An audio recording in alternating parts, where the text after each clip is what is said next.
International Professional Engineer, India, Bharat, and Chartered Engineer, India, Bharat.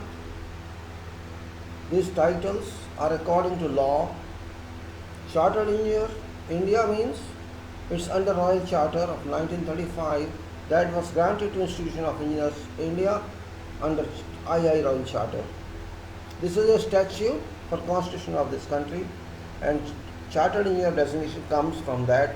It's clearly mentioned in that law, that charter, and under the provision of that charter and bylaws, international professional engineer and professional engineers certification are granted by Institution of Engineers according to IPEA, International Professional Engineers Agreement.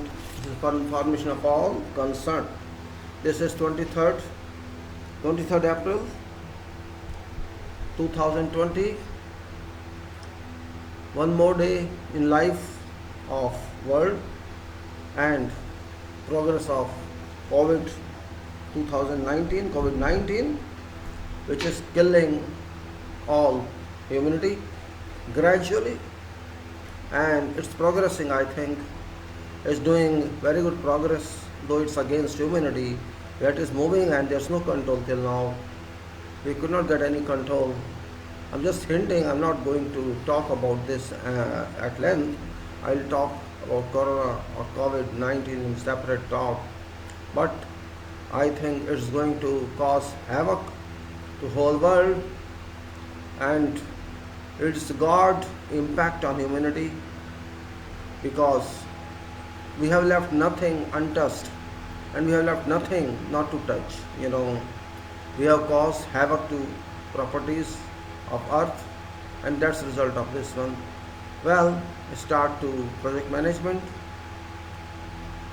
Project management in our line, in our profession. I am calling line because public can understand this very well. I had shown you many photos till now, many photographs of projects. These projects are actually these were done. These are real photographs, they are not imaginary one. Works have been done, projects have been done, and just a few lines I would like to introduce myself again, because in brief only I will introduce, then I will show you other photographs. That I am a civil engineer, you know it very well. Again I am just introducing. For all maybe who do not know about me, it's better to introduce something. I'm not just highlighting my achievement, just telling who am I. I was born on 30 January 1955. My name you know. I qualified my schoolings, that is higher secondary, in 1971 from Jain Higher Secondary School, Draganj, and you can say Delhi Board of, Central Board, Delhi Board of Education. After that I joined Polytechnic in Delhi, that's under Board of Technical Education, Delhi. I qualified Civil Engineering Diploma in 1974, and I qualified my engineering degree, that is Section A and Section B of Institution of Engineers, India, whose office is located at Calcutta. That institution is under Royal Charter, and qualified Civil Engineering Section A in 1980 and Section B in Section A in 1978 and Section B in 1980. At that time I was working in Delhi Development Authority as supervising engineer, or you can say whatever level. I worked there for 6 years. I didn't like that job because it was just supervisory job and there was not much technical in that job. I had to move to overseas, and I left this country. I went to Iraq in 1981, worked there. I went to Libya in 1983, and I went to Qatar in 1985. I went to Qatar in 1985 and worked there for 4 years. Then I was in Delhi again, back to some personal problems. So I went back to you can say Doha again in 1995. Then I joined Abu Dhabi in 96, and then again I joined Abu Dhabi in another capacity in 1999, worked there, and then like that I moved here and there. So you can say I have around 20 years experience in Middle East and Gulf countries, and some experience in our country. My experience of this country, I consider only consultancy experience. I don't consider the practical experience, because practical experience here, if you record, if you compare this, you lose your own experience. So I don't value practical experience here in India, because there is no experience, you can say. It's negative experience in the sense there is no quality at all. I can clearly criticize my country, my profession, and those working here, that they are not pro quality, they are not inclined to quality, and that's the drawback of this country. We are so many millions of engineers here in all disciplines, and we don't care for quality. It's unfortunate. Well, it shouldn't have happened like this, but it's as a fact. So whatever I learned from overseas. I learned from Iraq, Libya. I learned from Qatar, from UAE, and from, you can say, from somewhere else. I have worked a lot on those in office engineering, in bidding, in site engineering designs, namely, and in coordination. You may say unlimited work. Means I was not having very high position there, but I was having quite involvement in engineering, coordination, office engineering, all that. Very much technically involved, contractually involved. So I have an experience, you can say, of multitude or multifaceted of engineering. I was then, you can say, I was then designated as a professional engineer and international professional engineer based on my educational qualification and experience. This certificate of professional engineer is awarded by Institution of Engineers, and under Royal Charter. Chartered Engineer India is also awarded by them under Royal Charter, and there are membership in institutions for corporate membership, that's called FIE, MIE, and AMIE. FIE is highest membership, MIE is middle, and AMIE is lowest membership. So now I am FIE, this fellow of this institution, and I joined this institution in corporate membership in 1981. Since then I have been there. There means not physically, they are on roll of that institution. So I just introduced myself. Now I've been working in this country, here from my home, from a residence as consultant. I'm not happy here at all. So I'm not getting, first of all, attraction here. People come to me, clients come to me, but I return them because they want something I can't do. And that's really possible. Yes, civil engineer has no role here. In fact, if you are in field, you are okay, design is fine, you can do design, but design is not end of engineering, design is start of engineering. If you cannot execute that design, if you cannot cannot comply with the design on site, the design goes for meaning and all, and site goes without designs, in fact. So that is, you can say, very, very unbecoming situation in this country. But now I cannot criticize all times everything. The question arises of quality. I'm concerned with quality. First of all, quantity is no matter. Quantity, they can produce anything, but quality is most important. But quality is not given. This is nothing achieved. And people do not understand quality, they don't value quality at all. All levels, and engineers want to do that, but they are obstructed because they are not on site. They are in offices, or they are in you can say, designs. And if you say government engineers who are employed by government, they are also same. They don't, if I don't consider them as quality engineer, maybe 1 or 2-3% there, but they can't be considered, they can't be calculated. Now we can say that India has to improve, Bharat has to improve if we want to maintain our standards worldwide. Government is doing nothing in this regard, institutions are doing nothing in this regard, just issuing seminars, newspapers and all that. That's not enough in engineering. Engineering says you have to develop, you have to move further. And if engineers cannot do it, no one can do it. Engineers are backbone of every nation. Engineers are agents of change. It is engineer that makes a nation. It's engineer that's called economy. If we are not there, means nobody is there. So we have to take care of this. And I am just appealing to all engineers, change their attitude, change their conduct. Don't be loyal to someone. Be loyal to your nation. Be loyal to engineering. Because engineers means can work everywhere in the world. Doesn't mean if I'm in India, I have to work here. It's my duty to work all over the world wherever I get an opportunity to work. That's engineering. It is international. It's world engineers. It's not simply for your country. But if you are in country, it's your duty to develop your country. But if you are allowed for that, and if you are not allowed, you cannot work for your country. That's actually unbecoming situation. And engineers can change world. Engineers can change nation. Engineers can change society. Engineers can change development. Engineers can change whatever the electricity supplies because of engineers. water supply is because of engineers, sewer is because of engineers, construction is because of engineers, development is because of engineers, city is because of engineers, and agriculture is because of engineers. Tell me one place where there are engineers. I consider basically electrical, civil and mechanical are basics engineering, because these are practically mathematical based engineering. These are, I can say, results based engineering. If there is no mathematics, there is no engineering, these engineers cannot move. We basic engineers are electrical, civil, mechanical. Others are supporting engineers.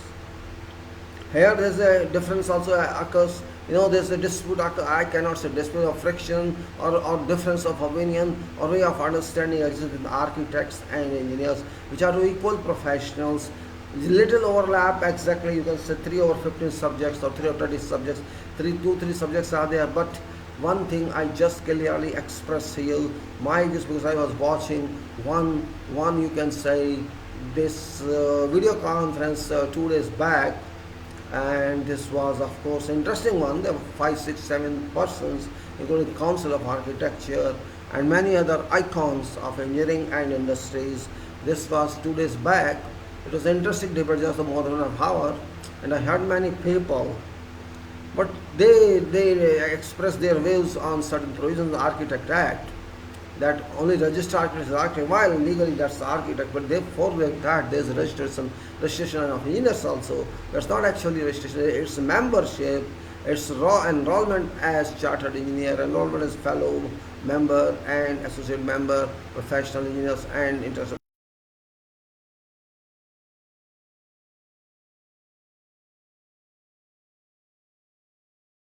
statute and the charter from Institution of Engineers India, which is a law unto itself. Its charter means its constitution of this Constitution of Institution of Engineers India. So we cannot isolate them, and if those engineers cannot understand them, then they have to change their mindset, because already there is a provision, there is a law of this land. This law was enacted in 1935 by charter. Incorporation of charter means this is a presidential charter, this is public charter, you can say otherwise. There is no way that that can be condemned, but those engineers should open their minds and understand that they should get advantage of this, and they should not call that they are not registered, there is no law, by saying that they condemn constitution of this country, because constitution says whatever law is real. Since before this came, we got independence, all those laws come under purview of existing laws of this nation. So they should change their mind. I just wanted to talk this separately, and we'll take this opportunity to talk about Charter of Institutional Engineers in one day, because that's also a long talk. But I just referred to those people, that please don't think that, and also to council I would say, don't consider yourself as exclusive one, or no one is indispensable involved. And architectural job is architect's job, and engineer's job is his job. But there's a difference. If there's a defect in structure, a structure falls. But if there's a defect in architectural, a structure doesn't fall. That is difference. Finishes can be removed and replaced. You can say decoration can be removed and replaced. Plaster can be removed and replaced. All whatever they do, interior decoration can be replaced, but structure cannot be replaced. That's the main dominating factor here for engineers, who give rough job, who give accurate job, who give quality job, who give durability job. Without structure, no decoration can stand. That's main limit. Whatever law says, forget that. If there is no track, train cannot move. Remember, if there is no track, train cannot move. If there is no runway, flight cannot take off or land. That is what structure is. If there is no structure, you cannot have a home. Even it's brick structure, if it is just ordinary structure, a structure means a structure. Just like human body, if there is no anatomy in body, if there is no, you can say, no bones, how can this body live? Same thing is for building. Yes, you are architect, you have every right to decorate, you have every right to imagine what psychology of human being there. That is one part of your job. But remember, psychologists can keep on changing, but structure cannot keep. Once you build it, it shall stay there forever until this building exists. So it's not question of domination or not domination. Question is what is fact, what's required. That's only I say. That's why I will tell what I am. I am just a normal citizen. I am a civil engineer. I like it. I consider civil engineering, structural engineering, or site engineering, or every part of engineering, every activity of engineering as my individual religion other than faith. It's not my faith, it's my commitment, it's my mission. Whenever I work on engineering, construction or designs, I have to think full use of my mind, and I have to think based on complete potential of what I have. Otherwise, I cannot deliver structures. You must think many times what you do, because whatever you're doing now shall affect many decades come in. Even if I design small slab, a small room, I have to think that that room is not going to stay for 1 day or 1 month. Your design should take plenty of time to think about that room. It doesn't matter just you copy paste, and it's happening. It happens, people copy paste. I have experienced my life on many projects. Informations are available in drawing which have nothing to do with that project, and later on they omit. It's all because of rapid work. It's because of work which doesn't allow you to think. Designers must think of work first. They should not move with over speed. They should move with correct speed, right speed, rated speed. That's why I say I'm not criticizing anyone, because I don't like to criticize. But fact remains that if there are many questions raised on drawings, technical questions, which means that you did not concentrate on that part of work. Really astonishing this. I have 2 instances which I will give here, 2 or 3 instances of errors which are caused on drawings. Actually, there are so many instances. One instance was very, very big instance, you can say, though it's contradictory to each other. One instance was 1986, where I was in Qatar, Doha, Qatar. I was given charge of a project. There was construction of boys preparatory school. In Doha, it was about that time 14 million project, 14 million reals. It's a big one at that time. Biggest school, about 8,000 cubic meter RCC work in that. In that time, building structure and view, 8,000 cubic meters, not small. If it is not road or if it's not something else, if it's structure of building, it's big quantity. Well, we started that project. There was drawing foundations given that you have to do these 4 foundations, isolated footings, and these beams, not foundation beams, actually those were plinth beams, or you can say beams at foundation level, that you have to do monolithically. Well, it's very easy to write on drawing, you have to do monolithically. But if you see structure of that, details of that, this means you have to do different types of formworks, means you have to cut sides of those all foundations, connect them. Well, I was very disappointed with that drawing. This was done by one English consultant. I will not name that because it doesn't look nice to name. Well, I talked to that resident engineer. Means your drawing is showing this is showing that monolithic casting should be done for this foundations and beams. I raised one question: what is purpose of this beam here? First, can you tell what's the involvement of this beam, or just for beam purpose, or are these going to take load? They said no, these beams are not going to take any structural loading. Foundations will take load. This is only for some integrity purpose or some other purpose. Whereas you may say there's no earthquake zone here, this is free of earthquake. Just you can say these are beams only for sake of retaining soil or something like that. If I said that's why writing monolithic, what's the purpose of monolithic here? Monolithic casting is going to cause problems, so side problem. We cannot give you the quality which we expect actually, and it's just cut in form of nothing. And I explained to them why was purpose. If there is some technical purpose, tell me that one. The guy could not tell that one. Then say, okay, I am proposing to you that we are going to go cast footings first, and second stage we'll cast these beams. Because there's no problem, you do that, no problem was. And he approved this in writing. What I'm saying is, sometimes they write something which is not relevant to the, yes, if it is going to take load, you say it's going to do something like that, then we can try that. I believe that monolithic casting RCC is better than separate stage casting. If it's required, if it's done. So I agree with them. Then no problem, I agree with them, and we can. The second stage comes with a question about compressor foundations. One of our great engineer, Mr. Engineer Amit, raised this question, and I had talked that on tabletop. Some detailing was given on one drawing that there were some joints, 2 joints, and they have to. I objected to that one. It was in 2000, I think 2000. Yes, it was year 2000. Start of year 2000, I was there in Ruiz Abu Dhabi ethylene plant.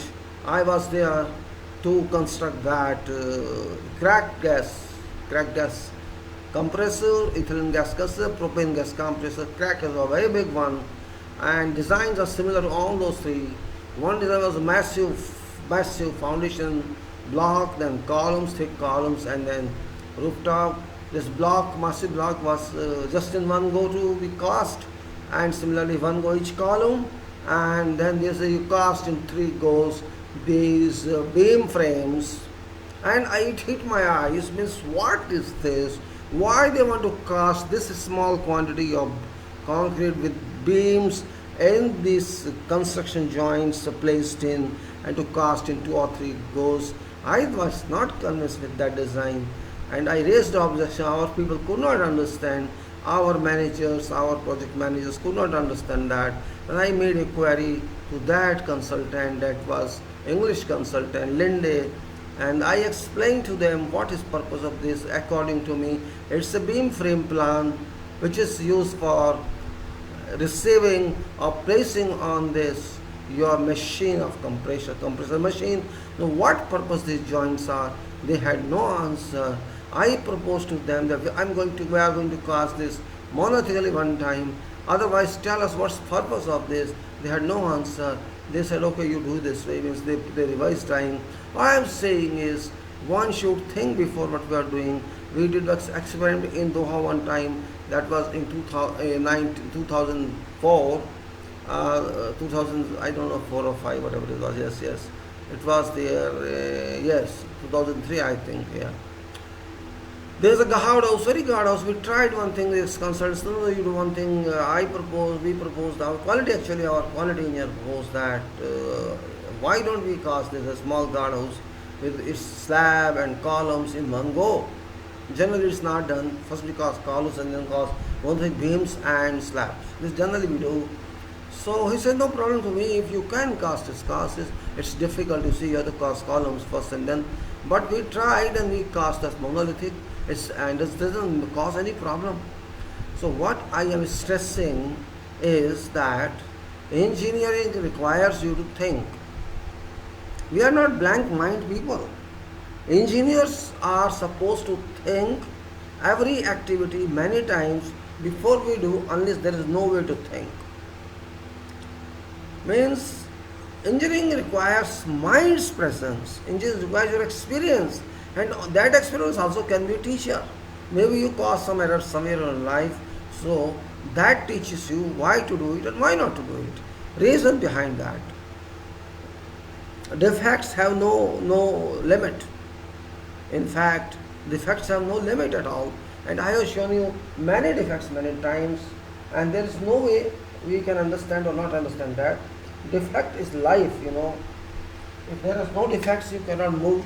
Defects are your educational teachers. Defects are actually everything. If you are not having any defect, you cannot learn anything in your life. That is very important point. And I actually like to show you many files here, but it depends on if I get them. Now I'll show you something here. Let us go to this. I see what is there or not there. I'm not sure. I'll go to some photographs here, which you will be surprised to know, means what people work, how they work. Now, you can say, this is a photograph. You can say that now. This is a photograph. You know what's that? You can see these machines are, these heavy machines, air conditioning machines are these. These are placed on these plinths. And you see shades on this plinth, dark. All these are defects, all these are defects of concrete. You can see this. Why this comes? You can see this dark and this. People do not bother about this. They just do anything. It is not here in the. It's overseas. This was in Saudi, in Jeddah. And you see, they cover these machines, and these machines, these are actually big. You can say. Now I'll go to another defect and I'll show you how people work. That I don't like actually. Why should there be defects if you are there? That's a question here. Now I'll show you another machine. I first see this and we'll discuss. It's another one,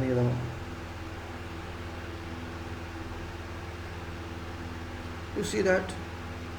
What is this to understand?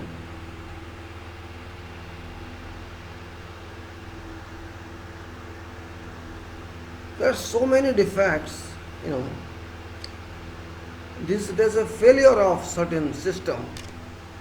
Certain system is failure here.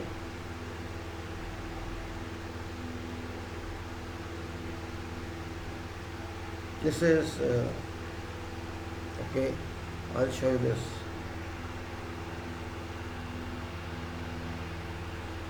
Maybe it's not very clear here. I should not show this. You cannot see that. It's some very dark. Let me see other one. It's not very clear.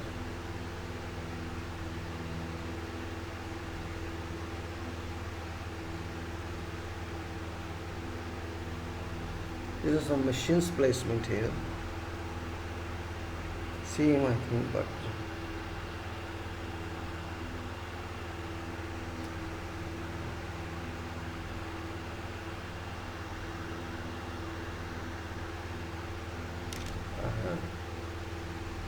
that's the other one. First one seeing this, and I will talk later on. Certain services are in building, you know, electrical services, other services are shown here.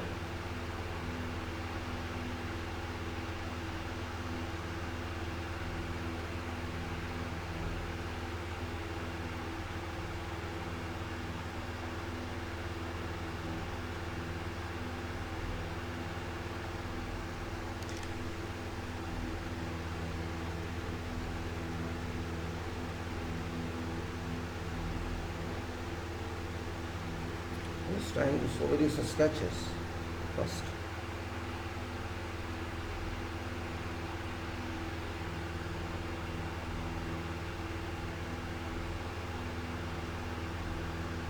Polythene is placed on that for production purpose, but it's causing disturbance. It's not clearly showing that because these are installed long back, cannot be commissioned due to project was not complete.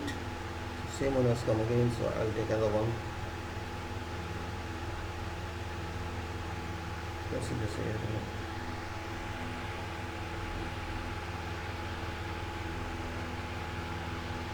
This is ceiling, I will say.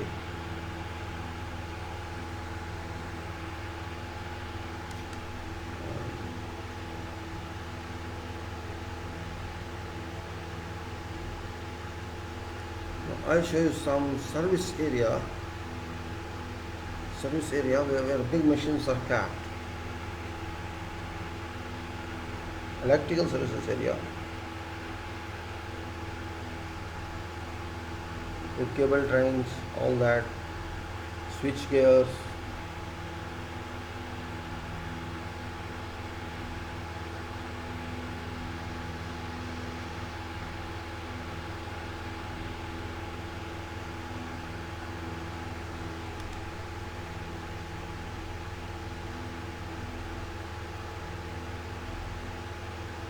Also another snap of the same. Little difference. Maybe sometimes photos are repeated, so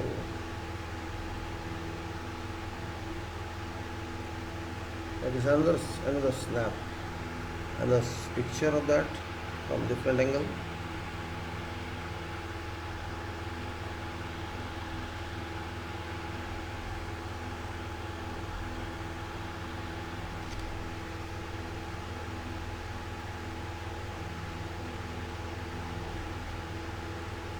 I'll show you here.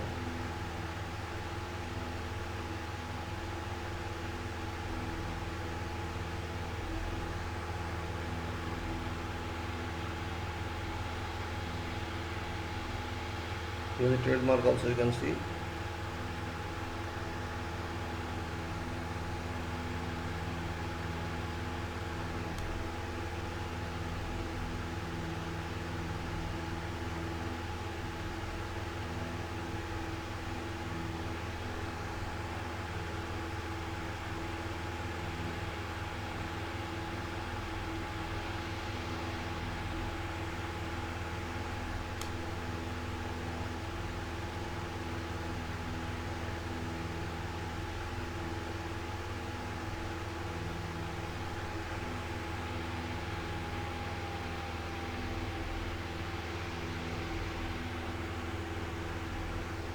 all electrical services here, the arrangements are there, but unfortunately these have been there for many years without any care, not commissioned.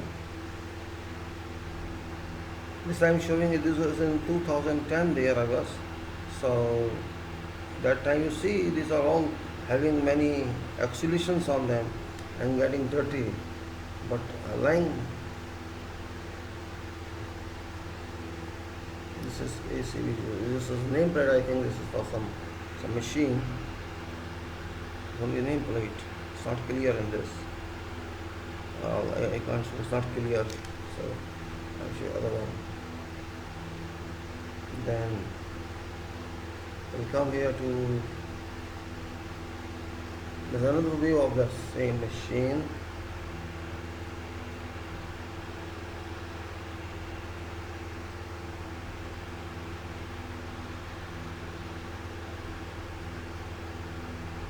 You can see columns also seen, electrical points are also seen there, and it's overhead.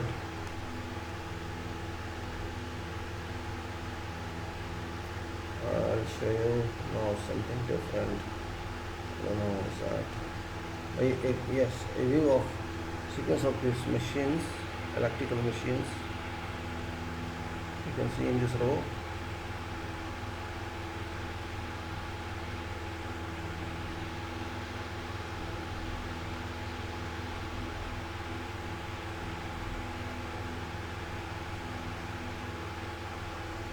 These are all within building.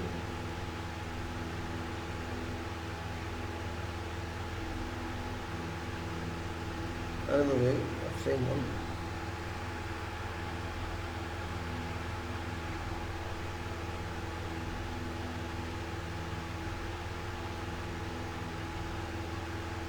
Another isolated way.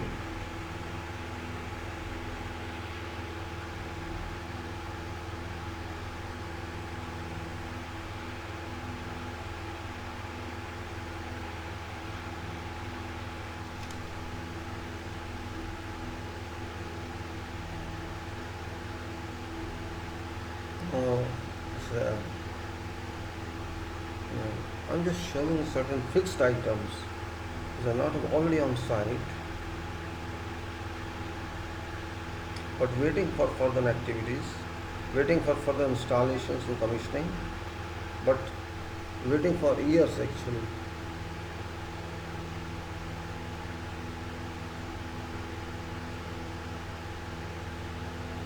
Not this one, other one.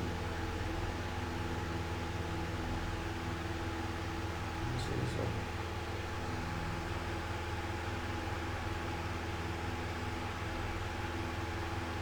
Various frames are seen there on which these are placed.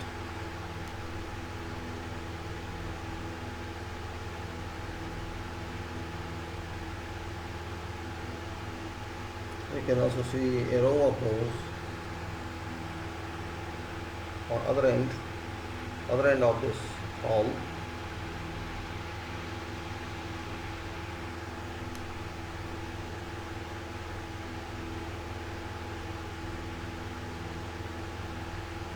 You can see view of this equipment, electrical equipment.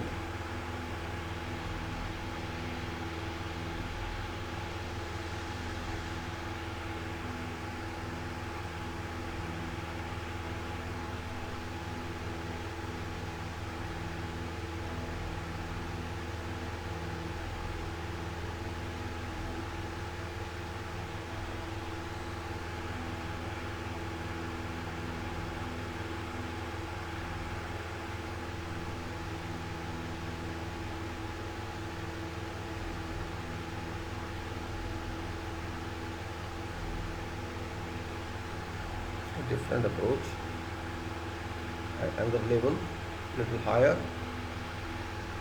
You can see also on wall.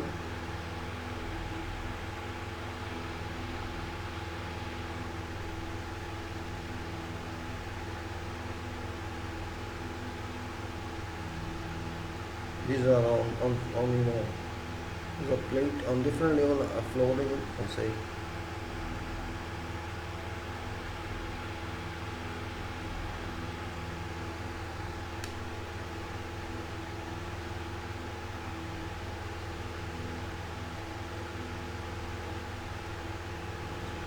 Still this is not done, cable trench work is not done yet.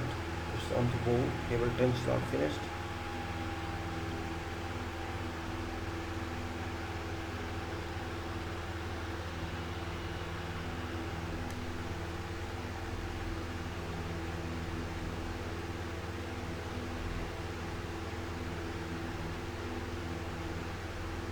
His name, I can't remember his name, so there is.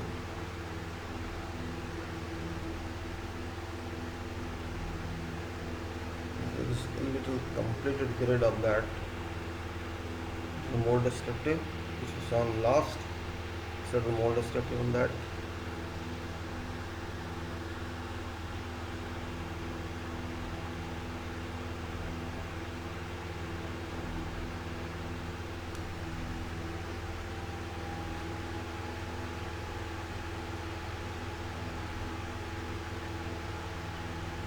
I'll move further to something else, and this is, you can see, this view of machine.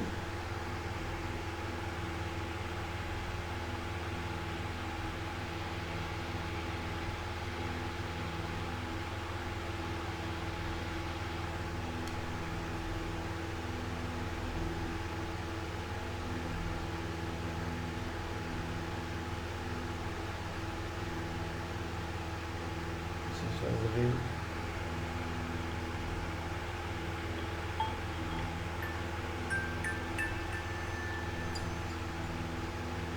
Okay.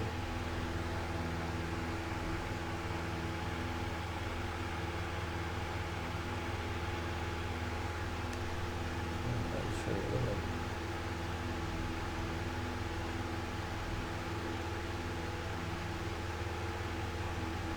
So the machine is complete electrical arrangements with mechanical items.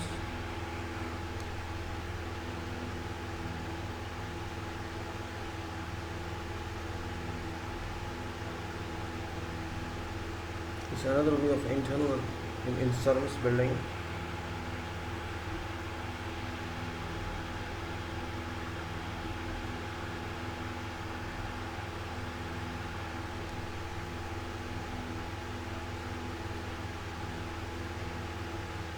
And this is some technical details, nameplate given on the machine. This is HTC and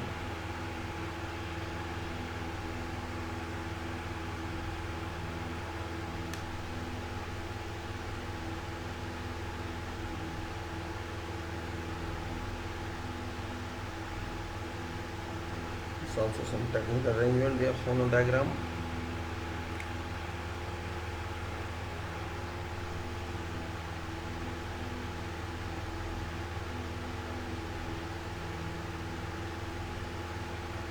And also further details.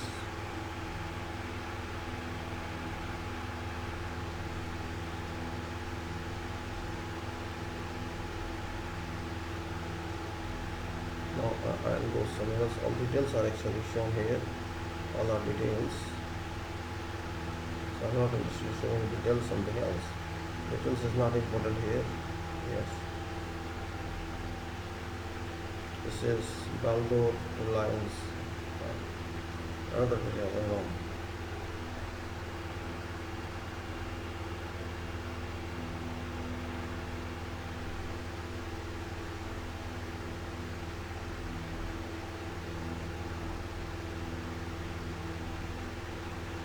Some piping work on wall, and you can see behind something, some defective work is also done there. That's what my interest is, to show you how we lose quality on projects. You can see this.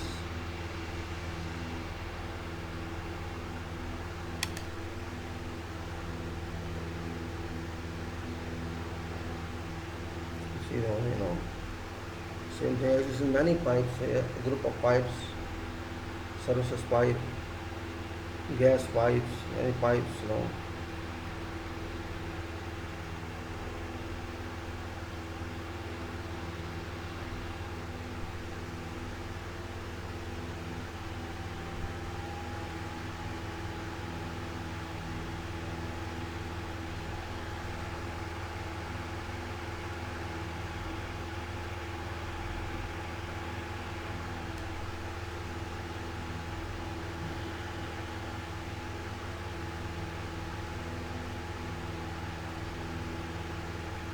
can see this. This is what I actually project. What sort of work we are doing.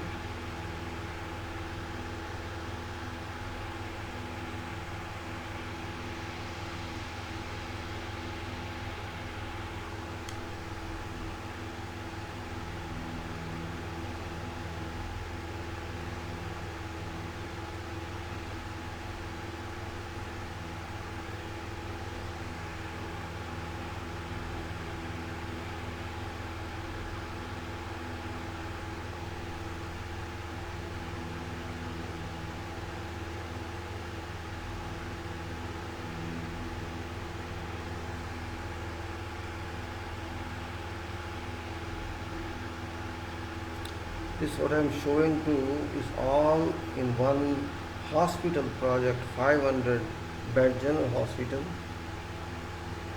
This which is under construction. I am just trying to show you what level of work are done, what is the standard of work.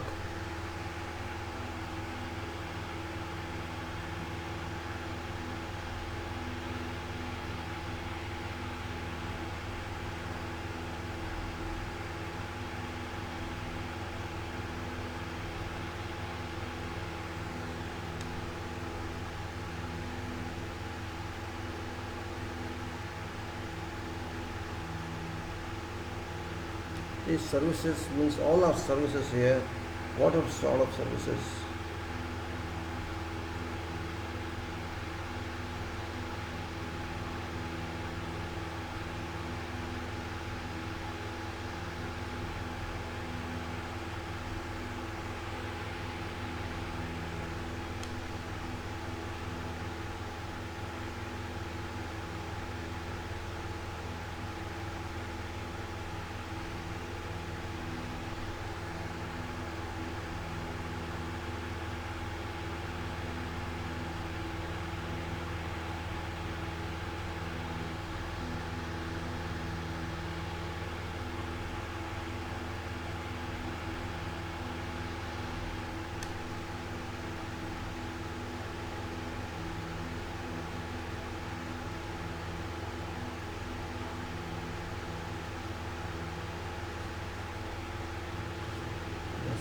Another package still waiting for work.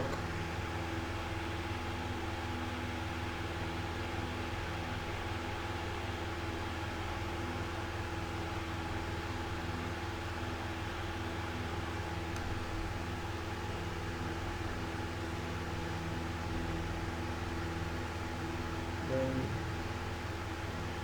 you can see another way. I try to post all these here. Where you can see anytime in this video.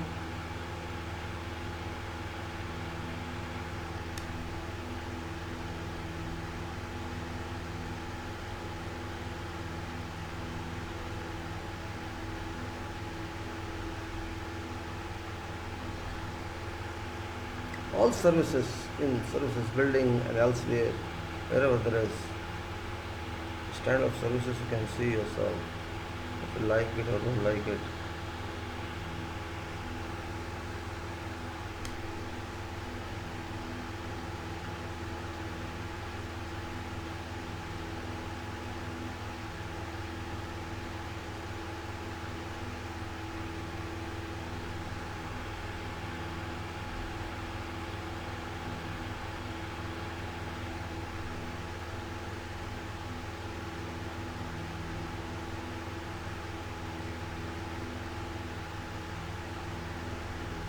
Congestion of services, congestion and coordination.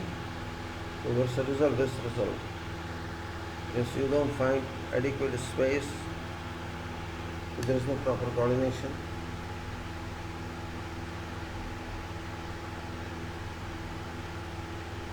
you can see also same thing.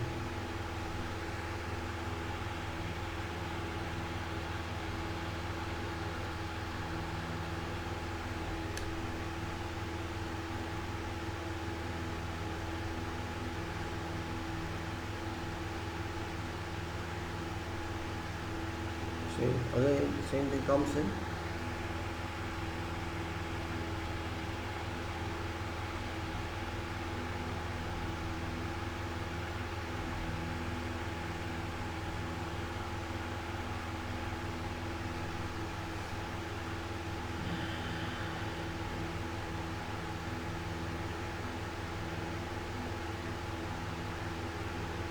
Those same electrical mechanical services.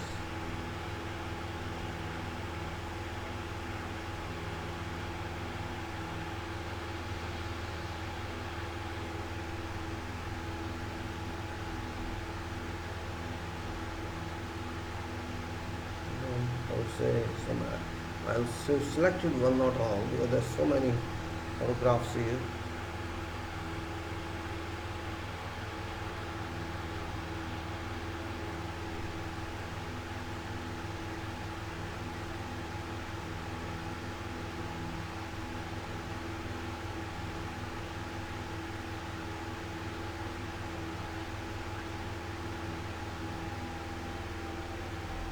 You can see other areas.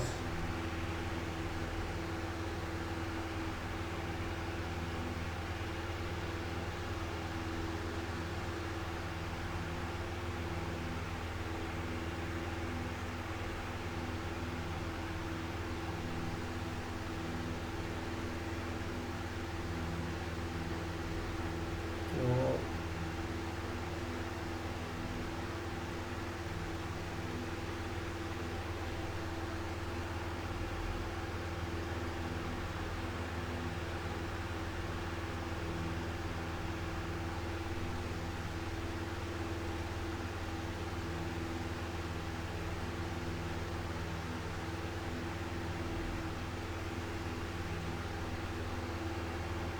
in same building and around, all these services do exist, all areas. But lack of coordination and lack of locations, is a problem. Nobody tries to coordinate. Means if you ask someone, they don't coordinate, they don't understand what coordination is, what engineering is all about. So many problems I met there, but all was installed, even at miscoordination.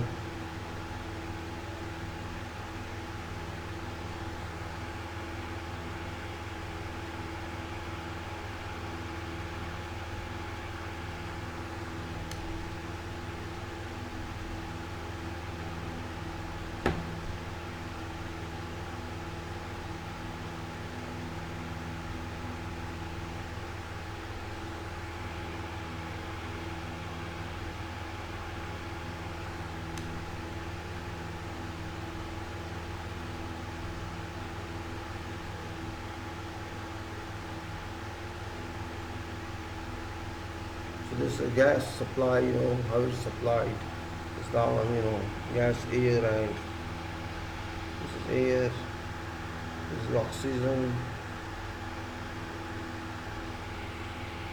and this is VAC, air and oxygen, three gases are here, vacuum, air and oxygen. Well, I can't see what's written there, very very small font is there, so no problem.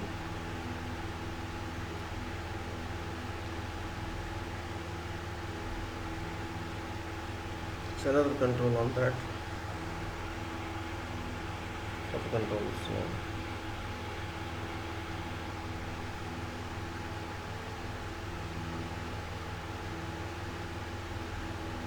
Then we'll move further one. It's another control point.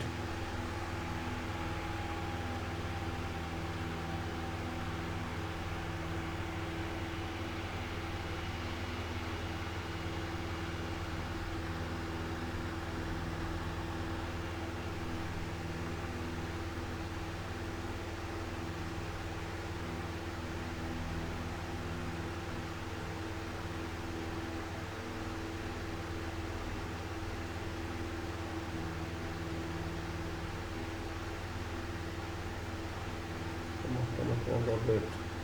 I don't wait. Point of control.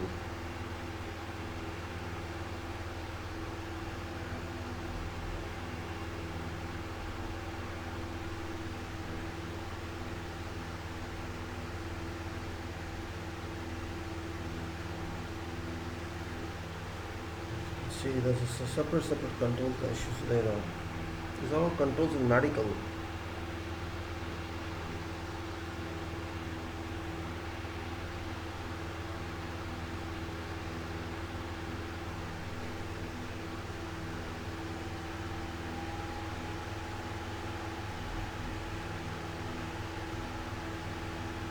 motor, adjust to 220 to 40 watts, 56 hertz. So usually adjust the notation or electrical points, electrical.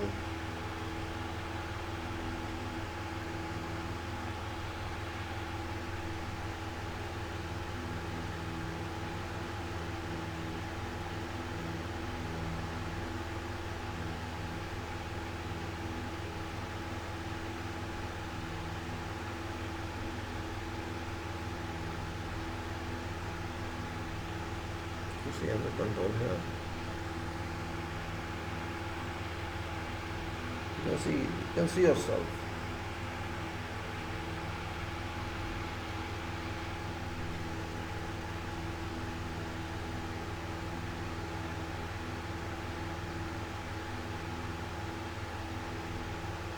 See how they are restored these pumps and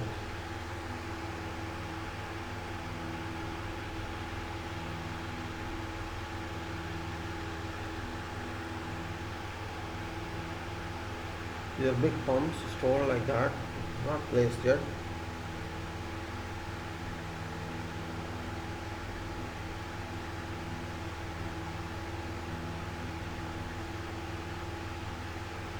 Some formats. Not clear.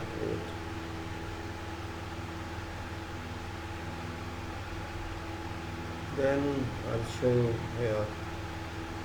External where chillers are capped. These are chillers machines are capped to air conditioning equipment. Not connected yet because no coordination, no decision, and capped there for a couple of years without any use.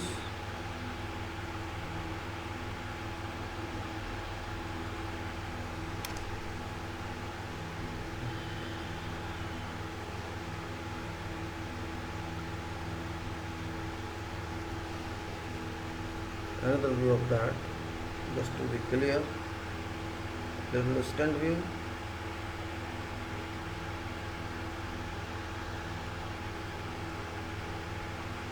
Behind is building.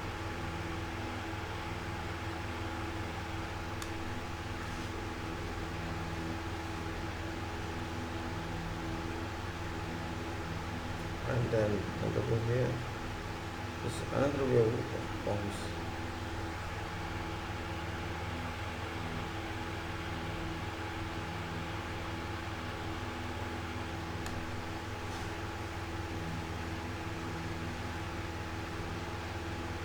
And also you may see, I like to show this one.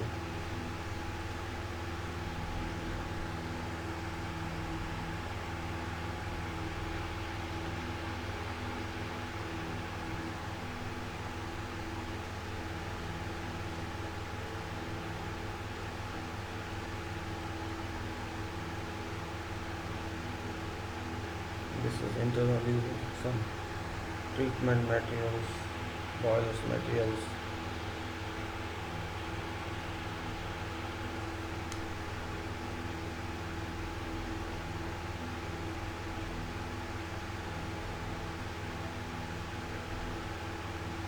Then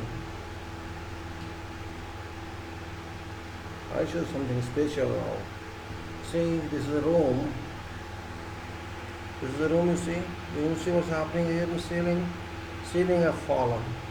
False ceiling system has fallen. This is not even erected finally, but the system has dropped. This is a standard. You can see here. Not even commissioned. And this is what sort of system it is. There's no design at all, no coordination at all. It fell. This is what I want to see how people work and feel. I'll show you another one of that. Same thing. You see, it is fallen. Fallen from ceiling fixing. It's frame only. It's framing, not even, no ceiling tiles fixed yet. No commission, not used, and it's fallen. How work is done?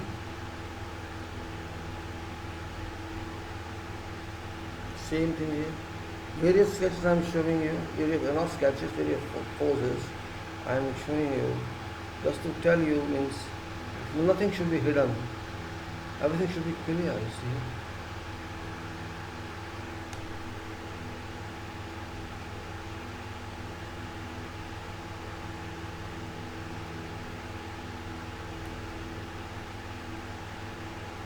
You can see here.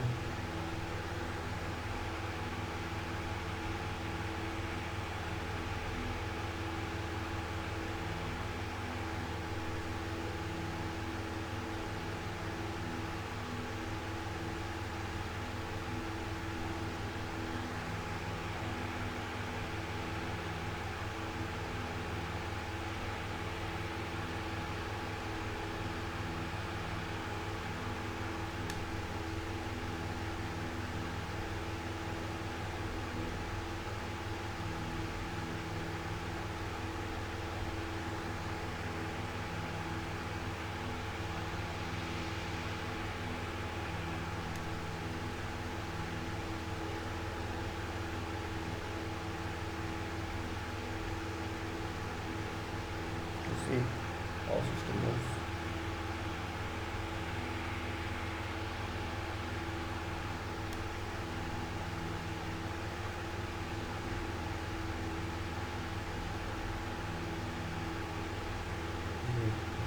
Certain services connections.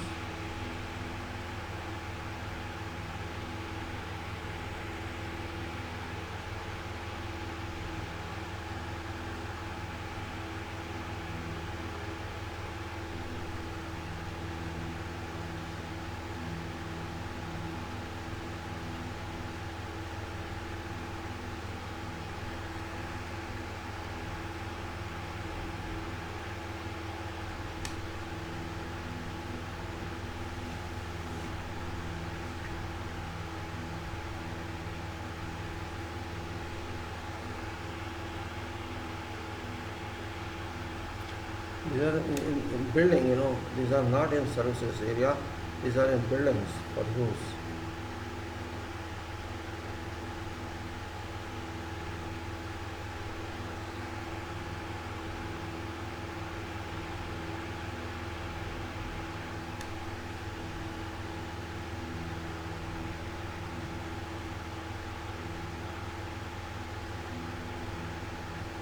You can see here.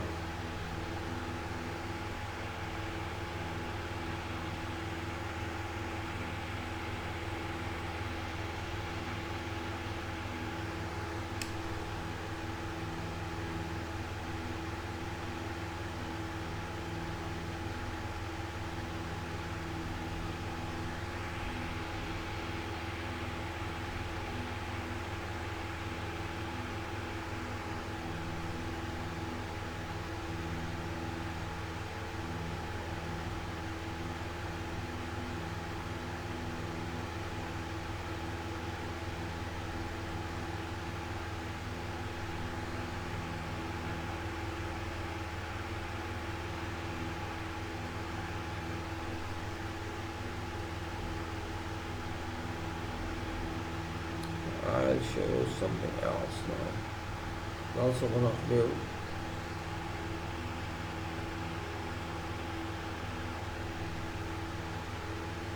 I cannot name this area because I don't remember now. It's long back. I got these photos in 2010, so I don't exactly remember, but forgot it now. Just I'm showing photographs.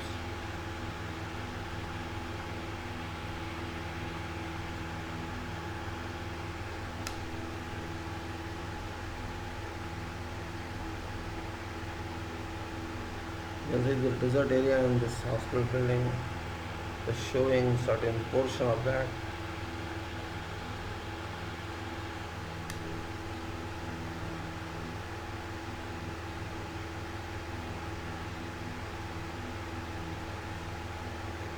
A little better.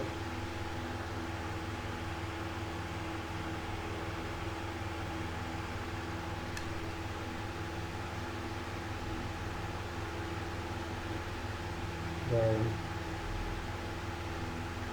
this is the internal one.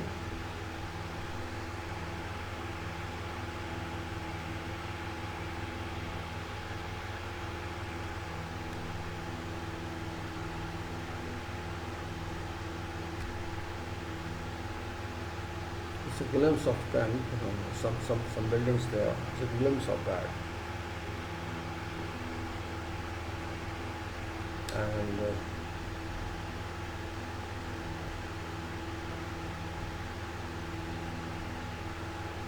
same camp, no problem, I'm not sure this. All camps. This is from distance some offices in camp.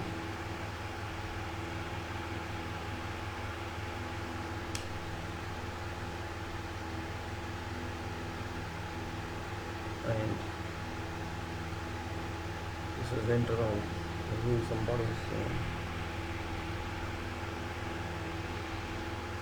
actually another one here. Then it's that one.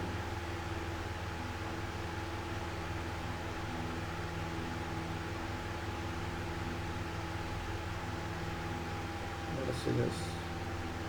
This is another view of buildings.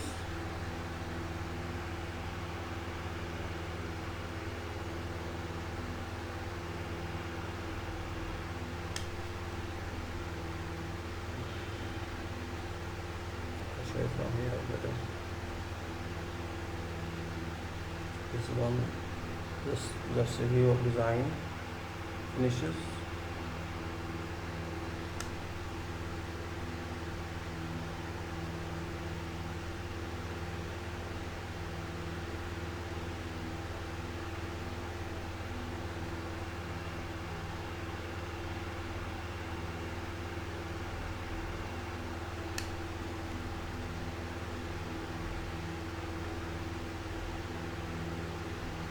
Just the remote view. Maybe not clear here, not clear. No, it's not clear. Wait.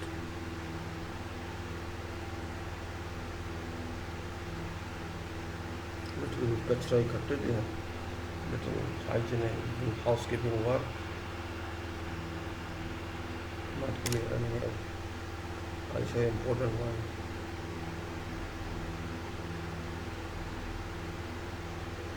Let's see, is that? No, it's not that.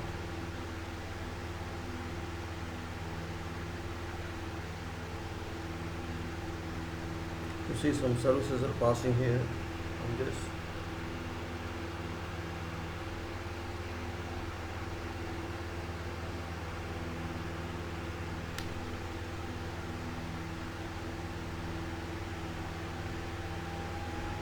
Example. Just another details that.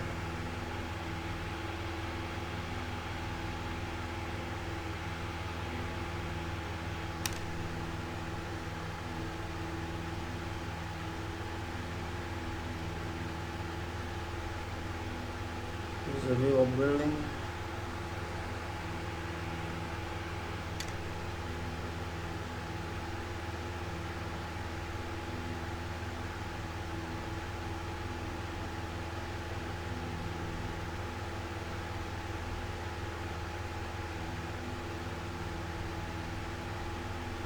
This was just an actual view of that boundary wall.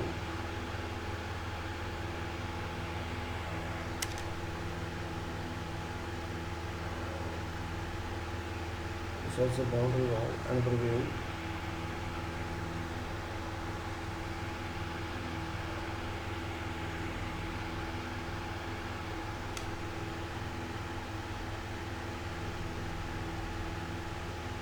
This is a view of the sense.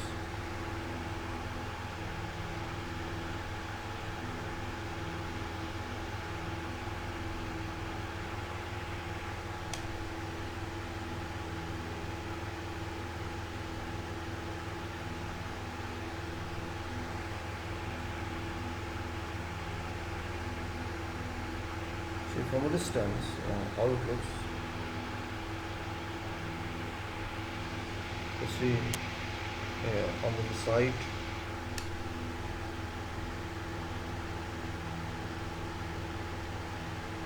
And if you look at close, certain buildings are like this. Work ongoing. Some building is in some stage, other building in other stage.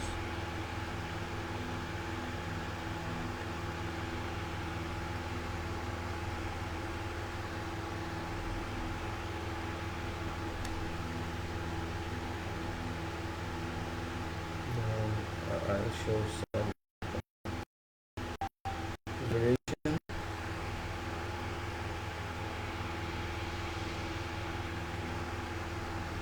Landscape not even started yet.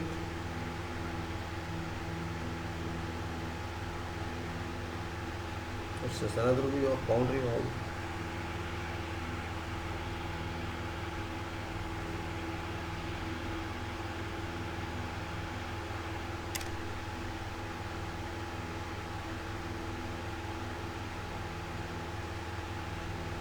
Other view of building.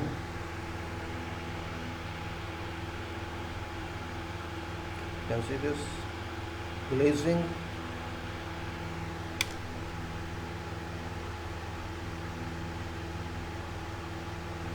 And a view of elevation tower. This building, hospital building. Various buildings are here.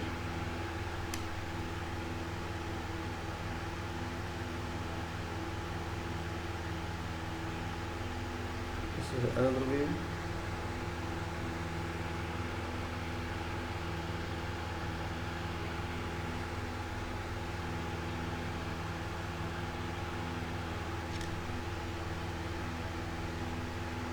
Then we go to see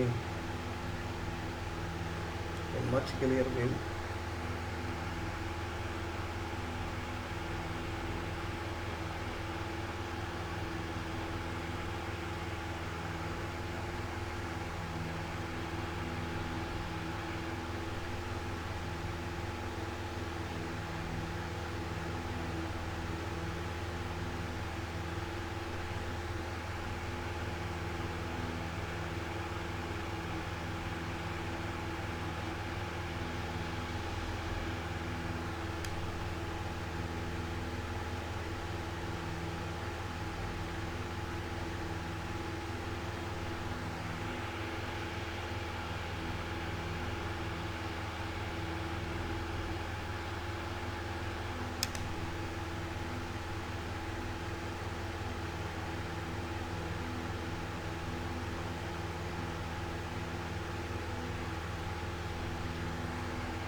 Sometimes site looks tidy, sometimes it doesn't look tidy. It depends upon what level of housekeeping exists. Housekeeping means safety angle. It's that site should be clear, not clear. It depends upon that. Cement only, so I not worry about cement. So these are certain photographs that I want to show. Already I've shown many, and so I should something else here.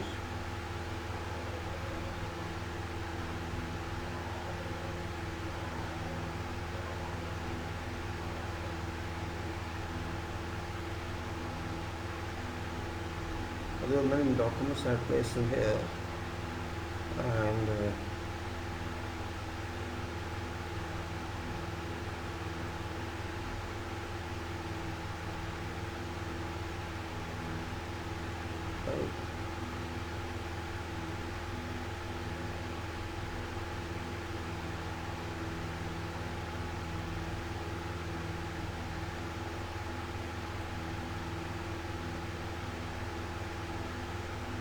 I was searching for documents I placed yesterday in this. I couldn't find that.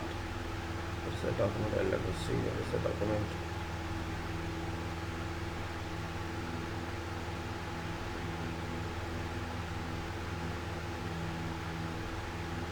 Yeah, it's here. Now I'll come to talk to you. Who's there? Let me see. Who's there actually? Mr. Abhi, welcome Mr. Abhi for our. Okay, thank you very much. You have joined so far. Ganga, no problem. Let them join. Good morning.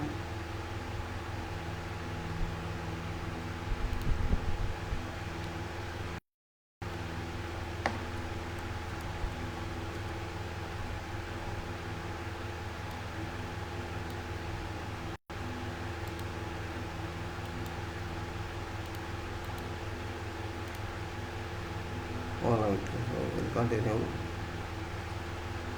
I was talking about management quality system. And this photograph just I show you from one site that's located in Jeddah General Hospital. I was there in 2010. I was there and the state of this site was very, you can say, unbecoming, and this project had been moving for about 5 years that time, and it was not moving well. Well, it all depends on how you work, how you achieve your work, how much efficient you are. So I just tried to show you condition of site in absence of when there are no responsible people, when there is no responsible engineers who take care of that, how site works. This was a big project. You see, hospital project is not very cheap. It's expensive one.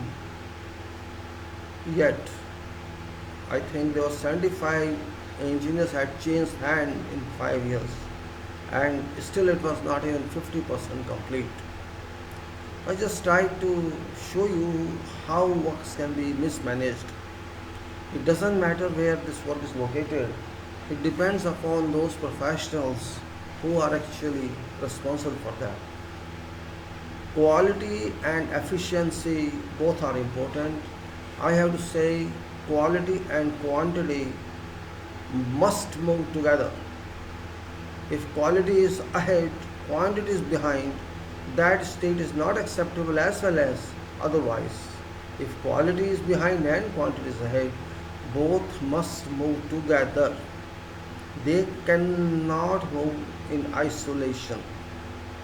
If you are giving quantity, it must be quality wise, otherwise quantity is not considered with full potential, with full achievement. That's why I always stress on quality system. Quality system, I cannot say that it's falling all over the world, but in our country it has certainly dropped to zero. With certain exceptions, you may say, but in general it is very bad. I can say that we are not a quality nation. Simply speaking, with no hesitation in public, I am simply stating we are not a quality nation from every point of view, social, economical, professional, political, health sector, business sector, industry sector, and whatever sector we take. We are not born for quality. That is our curse, you can say, or we are too greedy, we are avaricious, we are having potential, we are having every, you can say, capability to produce quality, but I don't understand reason or what benefit we get if we don't comply with quality. It has been our culture, or we cannot keep our mindset for good quality. We spend money doesn't mean we are saving money. I don't agree with that. If you say if you are not giving quality or saving money, I don't accept that point. You are not saving money, but you are not giving quality. Other nations, many of them are giving to some extent much better quality than we. I can't say they are perfect too. Degree of quality is important. Our mindset is not quality wise. Actually, we are not mindset in quality. We are mindset only in quantity, and we accept everything. Public demands nothing. In fact, they say only when they buy something they don't care. They don't care because they do not know. They do not know because they don't want to know. And if they want to know, they will get quality. Simply speaking, though that doesn't relate to profession, yes, I would say our quality drops at top level. Simply speaking, at top level and at bottommost level. Both are quality less. I can't blame bottommost because they are not having any power. But at topmost we are having power, and we use that power to abuse quality, not to use quality. That is very far. You think we have no systems? We have every system. We have every system, legal framework, coding framework, every framework we have. But problem is implementation. You don't think we have laws? We have every law. We have constitution. We have every limitation, but we do not care about. And where there is a problem at top, that problem penetrates down, percolates down to all levels. Ignorance, avoiding work or confusing work, or responsibility shed to others. There is no one in this country who can plainly say, I am responsible, I am sharing responsibility. Absolutely. I have not seen any person in this country from top to bottom, president to lowest person. There is not a single person in this country who says, I am responsible for this. I never found any person. Everybody wants to transfer responsibility to someone else. Oh, no, I did my job, this person did my job. Means there is no power to accept responsibility. I am sorry. If society cannot respect its responsibility and its mistake, that society cannot move upwards. Remember, mistake is not a crime. Mistake is never considered a crime. It can be considered an error, not a crime. And error means acceptable tolerance. Erroneous work, human error, machine error. Error doesn't mean you do not know job. It doesn't mean that. Error means out of, say, some activities, one activity has been wrongly done, that's it. But it's not stealing, it's not robbery, it's not, you can say, fabrication, it's not manipulation. It is just an error due to whatever reason. Every country has a right to claim that it was error, but now we have learned a lesson. Learning lesson is very significant in life. Since we got independence, 1947, and now 2020, we did not learn anything. We did not learn anything from history of pre-independence as well as post-independence. We learned nothing, and nothing.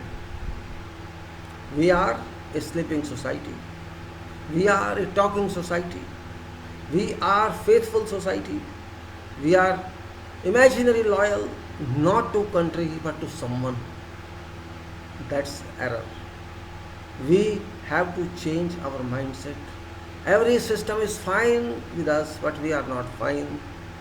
We only think somebody else will do. That's what we think. And that somebody else would do. That's what we think. We are not brave people in this country who say, yes, I have done mistake, I will repair it. Then no responsible person, unfortunately. Politically you see, scientifically you see, or wherever you see, you won't find a responsible person. Yes, there are persons, okay, we investigate. What is investigation? You know it. Why investigate? You know where is problem, then you investigate. Because you do not want to accept problem, and a society that cannot accept a problem can never learn and can never earn, and that is what we are. And this is all because we do not trust in quality. I don't say you trust ISO 9001, no, I don't say that. That's only guiding principle. You trust your capability. You trust your confidence building power. You trust your efficiency, but you are trusting nothing. We are a talking country. We are a seminar conducting country. We are a debate country, but results are zero. We have a lot of conferences of intellectuals, results are zero. We have a parliament, results are zero. We have a judiciary, results are zero. We have a big government, results are zero. What are results? No results.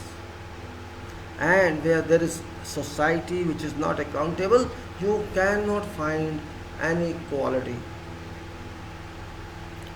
One person responsible better than 50% irresponsible. I should simply say. You have a crowd of responsible persons in this country. Crowd.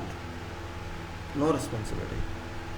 But one thing is certain, that I agree, that we are a rich country in resources. We are a rich country which we do not understand. Current example is, I never ever had an idea that our working class, our workers, our potential power, I cannot say them labor because they are potential of this country. These workforce in this country, which is about 50% of our population, that is called layman workers, we call them. Some call them laborers, some call something. But I now realize that they are a gift to our country. These 50% working class, physically working class, whether they work in factories, they work in industries, they work in construction field, or they work on daily wages, wherever they work, in whatever occasion, or you can say whatever position, they are an asset to this country, more valuable assets than all other assets. More valuable than engineers, more valuable than lawyers, more valuable than scientists, more valuable than government ministers. Realize now, these people who are poor, who do not earn more than 500 rupees a day, though they are not educated into our thoughts, but they are educated in their callings, they are educated in their trade, their skills. Only skill development is required for them to make them, to bring them, to raise them certain expected markings. I understand now, after a long gap, that we have that element in our society. And if that element is not available, all factories close, all industries close, all work close, everything close. This is big warning to this country and big lesson to public of this country, that we have rich assets with poor basis. We have this rich asset of working professionals, working, you can say, class, that make us rise, that makes us rise. If this class is not there, I cannot work as an engineer, I cannot work as a doctor, I cannot work as in any function, because we are dependent on them. And that is our fortune and unfortune for these people who work for us. How powerful they are. See, they can walk long distance, which I cannot imagine. You cannot imagine. Beyond imagination. These people are so powerful. This means if they are given facilities, if they are given encouragement, they can achieve whatever limits we have to achieve. So we are not failure actually. Our system has been a failure. Our politicians have been failure. Our public has been failure. I don't like it. These people in this emergency situation of COVID-19 have proven that we middle class, we riches are nothing if you compare to their physique, their determination. Do we have that? Big question mark. Do we have that? Why don't we have? And if we don't have, they have. They have. Why did we not utilize that have? Why did you exploit that? Somebody was talking to me. He says, oh, these are labor, a sharp. If they are labor, you are big labor. What are you? They are for me important. They are assets for this country. They are more important to me than a government officer. because they do something creative. Creative, what government officers do and what others do. If these are not available, whether in this country or in our other countries also they work. If they do not work, we cannot work. We are dependent on them. They are not dependent on us. Yes, they are poor. They don't have money. They are not very good educated in literature. They are educated in their art, in their work. That's more important. You are not paying them heavy. Just think on if you have to pay them as you pay in England or in America to some artisans, how could you get a house in that expenditure? Can you pay 8,000 rupees to a mason a day? No, you are paying 800 rupees a day. Means 10% you are paying for 100% work if you compare to England. There £100 its cost for a tradesman, for a skilled person. So you are making savings because of them. They are not earning because of you. They earn because of hard work, and you save because of their hard work. So they are actually helping you indirectly. So I salute them with full professional salute that I depend upon these people. They don't depend, but we abuse them. These half 50%, half of our potential people, we have abused them practically. I find it very much. I hold responsible whole government of this country, state governments and central government and judiciary and every citizen for this misconduct we extended to them. We did not treat them human beings. We treat them like dogs. Do they deserve that kind of treatment? Is Prime Minister sleeping? Is President sleeping? Is Chief Justice sleeping? Are people sleeping? We are a dead society, in fact. And I openly say that because you did not consider them human beings. Don't claim that you have won something. You have lost your asset. You have lost trust of this half of society. What do you think? They are not human beings? You are existing because of them. If they do not work, your factory shall close, your industry shall close, your whole real estate development shall close, your government shall close. From where shall you get your buildings? From where you shall get your products? From where?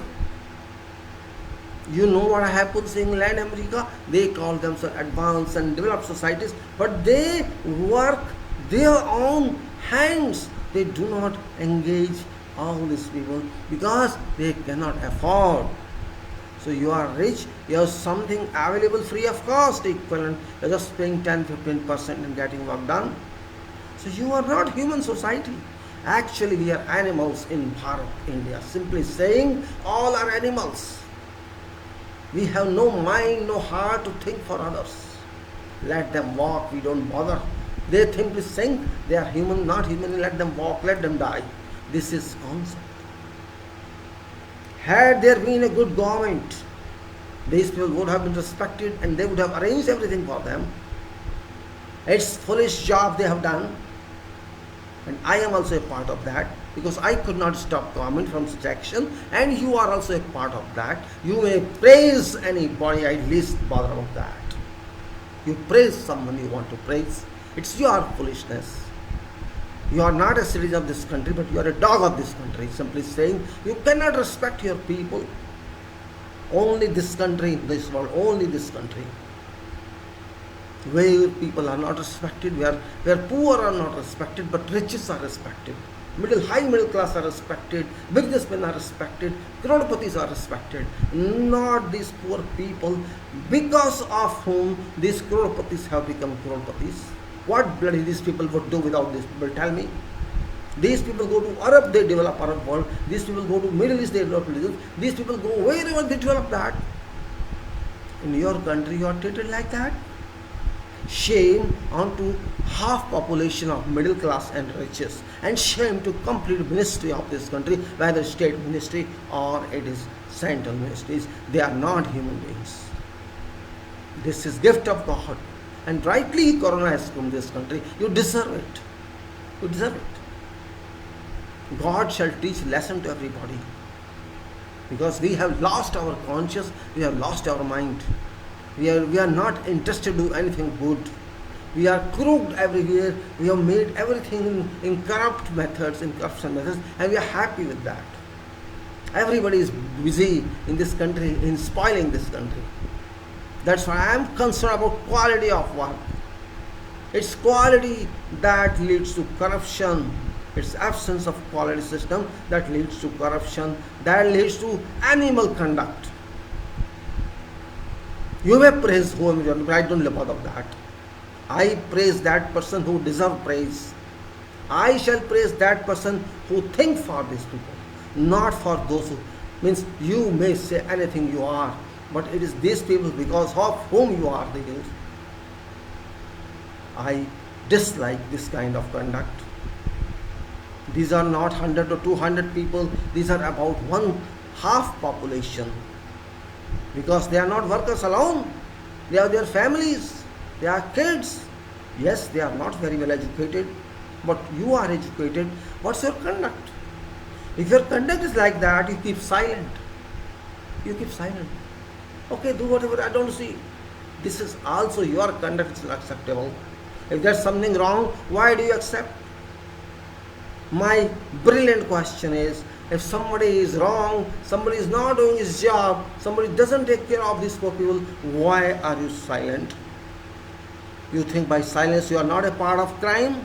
You are not a sinner? You are a sinner because you are silent. You have no courage to speak. You have no courage to raise question.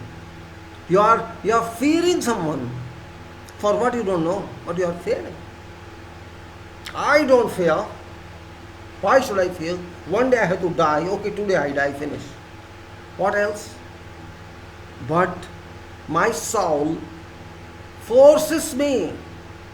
My soul forces me to think of that. I consider whole humanity as one family. I don't consider based on religion or based on caste or based on economical classes. I consider whole world as my family. So these are my family members, like others are my family members. Yes, you may be rich, you may have every comfort, you may be educated. So what? I have no obligation to someone. They are not educated. It doesn't mean they are not human beings. Don't forget, these people also grow crops for you and you eat those crops. If they don't grow, what can you do? You can operate on computer and you can live forever? No, you cannot. My mind is different. For me, there is no religion. I don't exclusively believe in any religion or in any caste. I believe in only one religion, and that is humanity, relation to God, nothing else. So, whoever speaks about such people, against them, I am against that person. I would like to teach that person, change your conduct toward these people. They are poor economically, they are not poor potential wise, they are richer to you. Can you walk 500 kilometers? Okay, compare. If you cannot walk 500 kilometers, then how can you compare to them? I never ever believed that these people would walk that much, and I am surprised that we have that much potential in this country. They are actually Bharat. You are not Bharat. You are a sleeping society. They did not earn much, but they determined that we have respect. They determined we have respect. But unfortunately, those are duty bound to respect them, to honor them, to care about them. They run away. They ran away. Prime Minister ran away. President ran away. Justice ran away. Everybody ran away from taking responsibilities. Unfortunately, educated classes like that, I'm sorry to say, We are not that Bharat which is real Bharat. We are a fake Bharat. We are fake society. If we cannot think for humanity, we cannot think for someone. And we will learn a lesson from nature, don't worry. I am surprised that I took this quality issue at right time. This is also quality. If you cannot think of people, where is your quality system? Does quality system say that leave them on road? It doesn't say that. Does your quality system say without planning you decide anything? Quality system doesn't say that. Does quality system just come and tell you and speak something and go away? Quality system doesn't say that. You have to justify what you say. That is scientific method.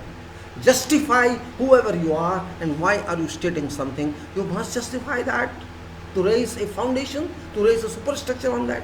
And if you cannot justify, you are not eligible where you are sitting. You have not done, you have not proved you are eligible for that. You may understand what I am saying. It will be anybody. If I am working in some position and I can't successfully work, then I am not eligible for that. By mistake I got a position. No politics in this place. It's not politics. It's social responsibility. If I don't take responsibility, I am not considering myself, so I shall not have any right to take that or to continue on the position. That is principle of management. I am not expecting beg from someone else. I am expecting my rights from someone else. And if I expect my rights from someone else, I am duty bound to do my job with value addition. That's what is management. This is different management. This is not such certified management. I am getting MBA or I am getting this. No, I am not talking of that. This act, this misdeed done by our country towards half population is really unbecoming. No person in world can accept this. No person. I am not blaming exclusively government for this. I am blaming public also for this. They are governments. Who bothers about them? Prime Minister can go and can come, another Prime Minister will come, another government will come, another state government will come, but public is there. Public keeps silent, except few. Except few. This means you are not able to think for your brothers and sisters. This means is that, imagine if it happens with you, then what shall you think? What shall you think in that case? That's what I am saying here. This act by these persons, by these poor workers, and misact by government shocked me very much. Means we are so cruel in this country. We are so cruel people. We are so cruel government. We should not be. Howsoever poor you may be, public has a right to ask a government. We were joking with them. Why are they walking? What should they do? If you were in their place, what would you have done? No money to eat, no water to drink, how to sleep. What shall you do in that position? You will think of law in that case? Or you think of death or life? What shall you think of that? Law is not about human being, remember. No law in this world is above human being. Humanity is above law. If humanity is going to die, what is meaning of law left? If I am going to die, what's meaning of law for me? No meaning of law. If I am dying for starvation, I forget law and forget country, let country go to hell and let her go to hell because I am dying. Of course I have to think that way. I am for country, is country for me. Question is that. If country can't feed me and I am going to leave this world, what is meaning of this country for me? This country is, against me in that case. These people do not respect me. So why should I worry about those people in the society? Law is not my mother and father.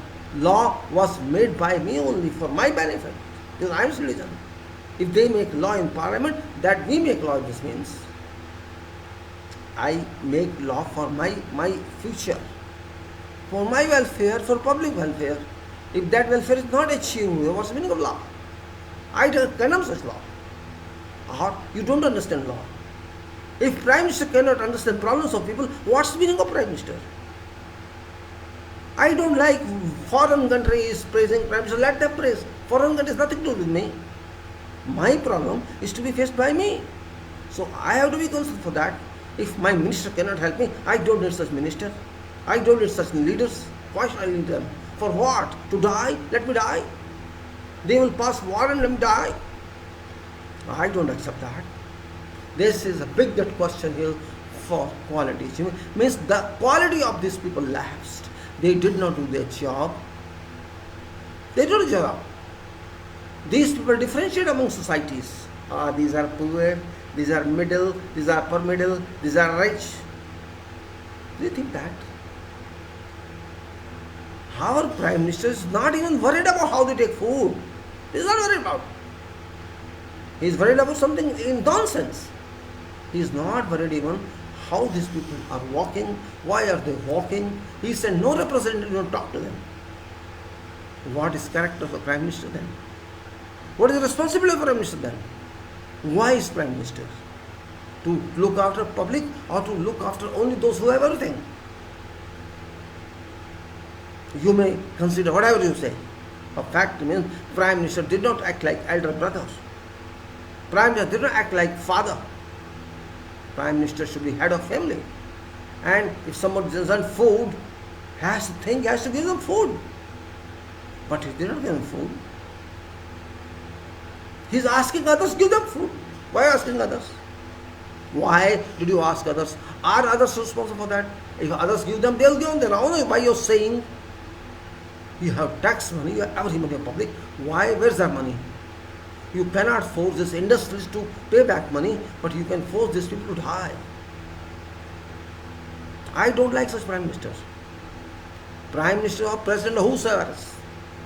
If that person cannot care for everybody, or particularly for those who are not, have not that powerful minister is useless for him. It's like that. Say I am in charge of some work, some project. I am manager, my engineer, who are I have final responsibility on site, let's say. It's my duty to take care of resources there, and resources are equipment, material, and these people, working class. I call them working class because they work, other classes do not work. So simple. These people work physically, and without that work, you cannot get anything. Your machines remain idle, your material lies dead if they do not work. So they are most significant resource for me, and it's my duty in that case. I have to consider them my siblings or my cousins or my brothers and sisters or whatever, depending upon what they do and how they are related to me in age. That is my duty, and that is God's service actually.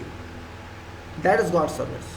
If you take care of those people who work for you or for your project, and they sincerely work, so you have to take care of them sincerely. If you cannot take care sincerely, then you are not supposed to have those people. That's what I'm saying. It's a part of quality system. If I cannot support them, I cannot think of them, I have to think first for them, then for me. That should be my ambition. If they are happy, if they do not know job, that is different. You have to teach them job directly or through someone else. You have to teach them. You cannot say that maybe they don't know one thing, they know other thing. That's part of management. They have to find a suitable job for person, right job for right person, or if not 100% right, some person may not be right.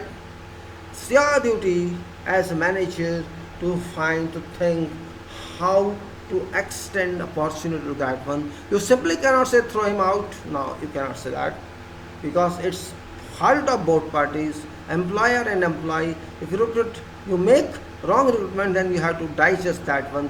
So you try to find an alternative job to that person if you want to help yourself as well as that person. So, well, this is COVID situation. I am not criticizing. Again, I am speaking. I am not criticizing. I am just analyzing what has been done. If intelligence of this country do not analyze, then who shall analyze? Tell me. I consider engineers, doctors, intelligent people. I consider other professionals intelligent people. If intelligence don't think this way, I don't think somebody can take care of this country. More than half funds are utilized by engineers on projects. More than half funds. It's very clear. There's no way to say no. No way to say no. This is done. And I talked to this in also many, I think, project management talks. Long back. I don't know whether I have a copy. I'll see what is project management, how should be done. And that talk is very important. If we cannot do that, there's no meaning of quality. Forget quality in that case. Quality means quality, which must be taken care of. And you can take care of, if your mind is quality mind, if your approach is quality approach, quality document got nothing, no meaning at all if you do not understand or you don't want to understand quality system. You may be thinking I'm talking a lot on this without even having value. You may think that I don't mind that. Everybody is right to think. But still it remains, you have to answer yourself. You have to answer to yourself.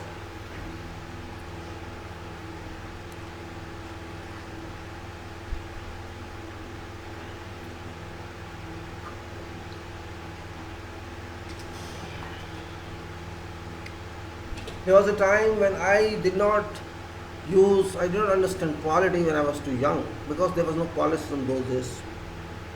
I started my career in 1975 onwards. There was quality, but quality control it was, you can say this was supervision, or there was no such quality system as we talk today. We say workmanship, we said workmanship is not good, testing is not good, like that means it was a part of quality with no definition of quality. And there was no definition of planning, there was no definition of whatever you say, no method statement, nothing. There were certain documents you had to follow. Those documents were not guaranteed, but they were documents like. So those days were different, and I was not that intelligent as well. I was too young, I did not know what engineering is with all that. But with passage of time and with having experiences more and more in fields and practical world, and I could understand what we are doing, what we are supposed to do, what is engineering, what is construction, how people do, what is resources and all that. Because I came to know that nothing is done by someone, and you need many people to do something, and that's a very important point. That approach is very clear, that it's not simply, we can say that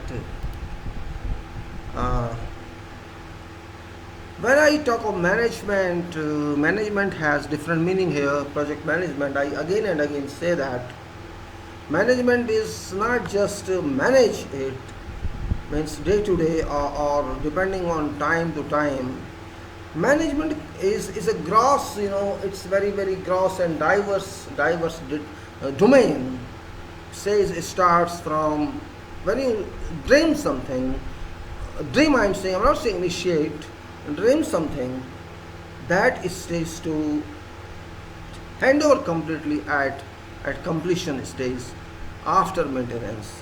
This whole gap, this whole distance, long travel distance, which covers many stages such as initiation, development, conception, then designs, and then execution, and you can say testing, etc., and then completion, final completion, and then transfer that to operation. So there are 2 points. This is management of project as project management, and project is finished at that time. You cannot call that project when it comes to a stage of operation, because that is permanent. This is project has a limit, has a longevity, or can say a duration, whereas operation has no duration. They may say this may be operable for 50 years, 60 years, 30 years, depending on whatever. Is, for example, facilities, plant facilities are supposed to work for 30 years. After that, they are supposed to be over. They may retrofit that later on, but at that time, if you don't retrofit that, At the time say 30 years life is over, so we can say this is obsolete now. But project is not that long. It will be 1 year, 2 year, 3 year, 4 year, maximum 4 year or 5 year. In this life, in this rapid life, or in this fast track life, projects are not very long. 1 year building projects say 1.5 year or 2 year. Big building or a small building by 1 year. Or is a simple house in 6 months or 1 year. That's project. You have to leave that one time. Project who works on project doesn't stay on project forever. Means when project is over, you have to go somewhere else. But in operation, it doesn't happen. In operation, it continues with power station. It may be some chemical plant, or it may be something, some factory, some industry, which keeps on working for long. That is called operation. So this is differentiation of project and operation. That's more important. I continue to talk about quality system. Quality system, that is ISO 9001 2015. I just keep reminding, means what I have done. I talked to you last, so that you also keep aware of that. Also be aware of that. And that was ISO 9001 2015, which is now implemented. And before this was ISO 9001 2008. Both are very different. 2008 has gone. 2015 is in operation, is working. So we are dealing with that, and in that there's a definite quality system, quality program, quality system. You can say that is uniformly applicable to quality system, to environment system, and to some other systems. You can say this is applicable to all that systems. Uniform format. It's not differential format. Means there are certain clauses in that format, and that format will be over. Just for reminder, I would like to say something, if I can see now. What are those points? Actually, this must be told every time if you can understand that. Otherwise, you will remain confused, and that confusion got no value. In fact, now that program is very clearly debatable. I just copied yesterday. I'll see if I can show you now. If I can show you now, it will find. I should find that ISO 9000. Another one, not in this one. Let me see other one. Okay, let's go to other one. That's not that one. Just phone. Again, I think I have a mistake of the internet. Let us see. SD card, yes. In this card, it should be somewhere here. Yeah. Oh no, it's not download. So it's documents. Yes. So what's that?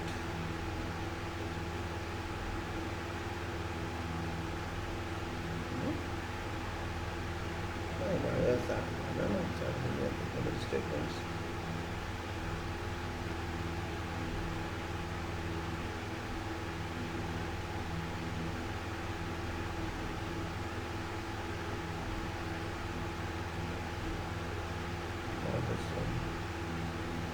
Yesterday I downloaded that, but it just disappeared. I don't know if it's gone. Should have gone.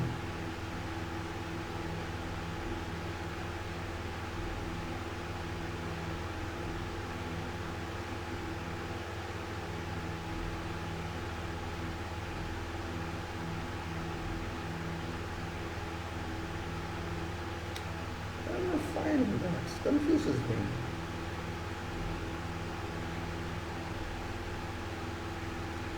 File documents. Let me see documents before doing that. Yes, yeah, got it here. Yes, it is here. This is IS 9001 Annex SL document, and let me just remind you what is this. This is this I will take out this here.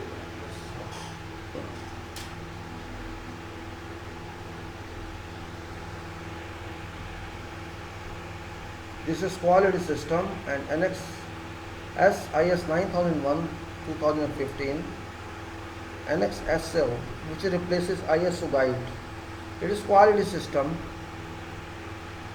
This quality system, an organization adopts management system, take care of comfortability, comfortably achieving its set objective. Management system comprises various sets of procedures for charting out and implementing various operations of activities so as to successfully reach its intended objectives, which leads to enhanced use of resources, improvements on risk management, on risk management. Oh, I can't read that. Sorry. I'll read it first and then I'll show you. I can't read twice. Let me repeat it. IS 9001 2015, which says, let me keep it there and read it, because an organization adopts a management system to take care of comfortably achieving its set objectives. Management system comprises various sets of procedures for charting out, implementing various operations or activities so as to successfully reach its intended objectives, which leads to enhanced use of resources, improvements on risk management, and increased customer satisfaction by meeting product or services expectations. Organizations do work on various management systems, say quality management system, environment management system, safety management system. These various systems, in line to ISO 9001-2008, used to work on varying management structures, causing inconvenience to interface with each other. NXSL, being a high-level management system, has produced a common platform so as all systems that organization adopts can be drawn based on NXSL designs of formats. Such arrangements provides many commonalities in designing system implementation, monitoring, evaluation, and improvement by trying to eliminate conflicts that existed within ISO 9000-2008 system. All management systems shall have single high-level identical core text with common terms and definitions. High-level structures can not be changed, but discipline-specific subclasses can be both added or changed. NXSL applies to all management system standards, publicly available specifications and technical specifications. Revised ISO 9001, 14001, 45001 shall all be based on NXSL high-level structures. This is environmental management, this is safety management, this is quality management, or you can see these three, as I told you, which are here in different mode, that all this can move. This is what I can say, quality management, safety management, and environment. All management, safety, quality management, environment management, and safety management, these all can be used in same format. That is versus NXSL mandates. So structure, the clause, there are 10 clauses. Some of the clauses are, that's more important from a working point of view, implementation point of view, because ultimately we have to design, we have to drive, we have to draw our system that we are going to do, and that system is more important. Means whatever work you are doing, it may be engineering work, it may be some process, it may be design, or it may be construction, it may be supervision, or it may be procurement, or it may be planning, or it may be whatever you want to say, procurement. Everywhere you have to define this in these 10 clauses. This is, you can say, like a form, like an application form which you have to submit. You have to fill up all columns in that form, all rows in that form.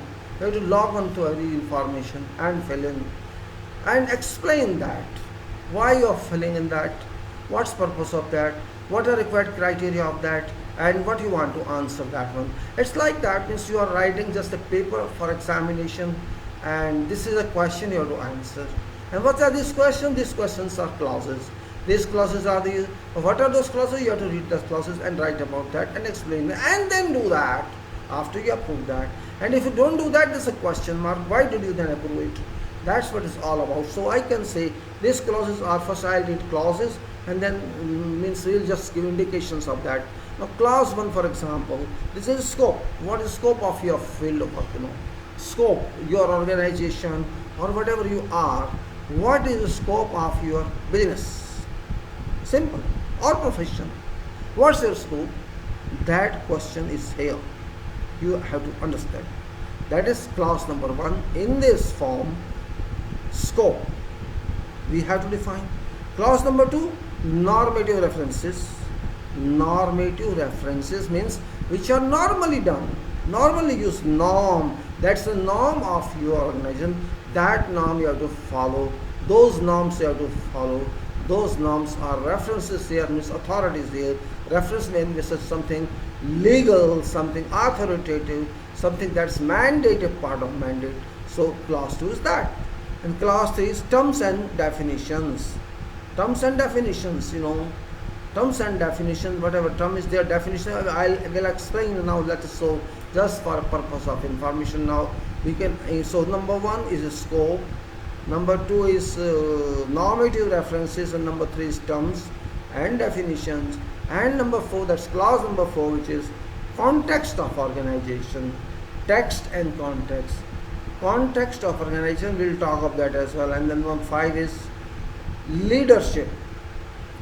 Item of clause number 5 is leadership. What is leadership there? That's also an important point. And after that is this clause number 6, which is planning. Planning in that connection, that you will describe here. And then 7 is support for that work. What support you have, that's very important part.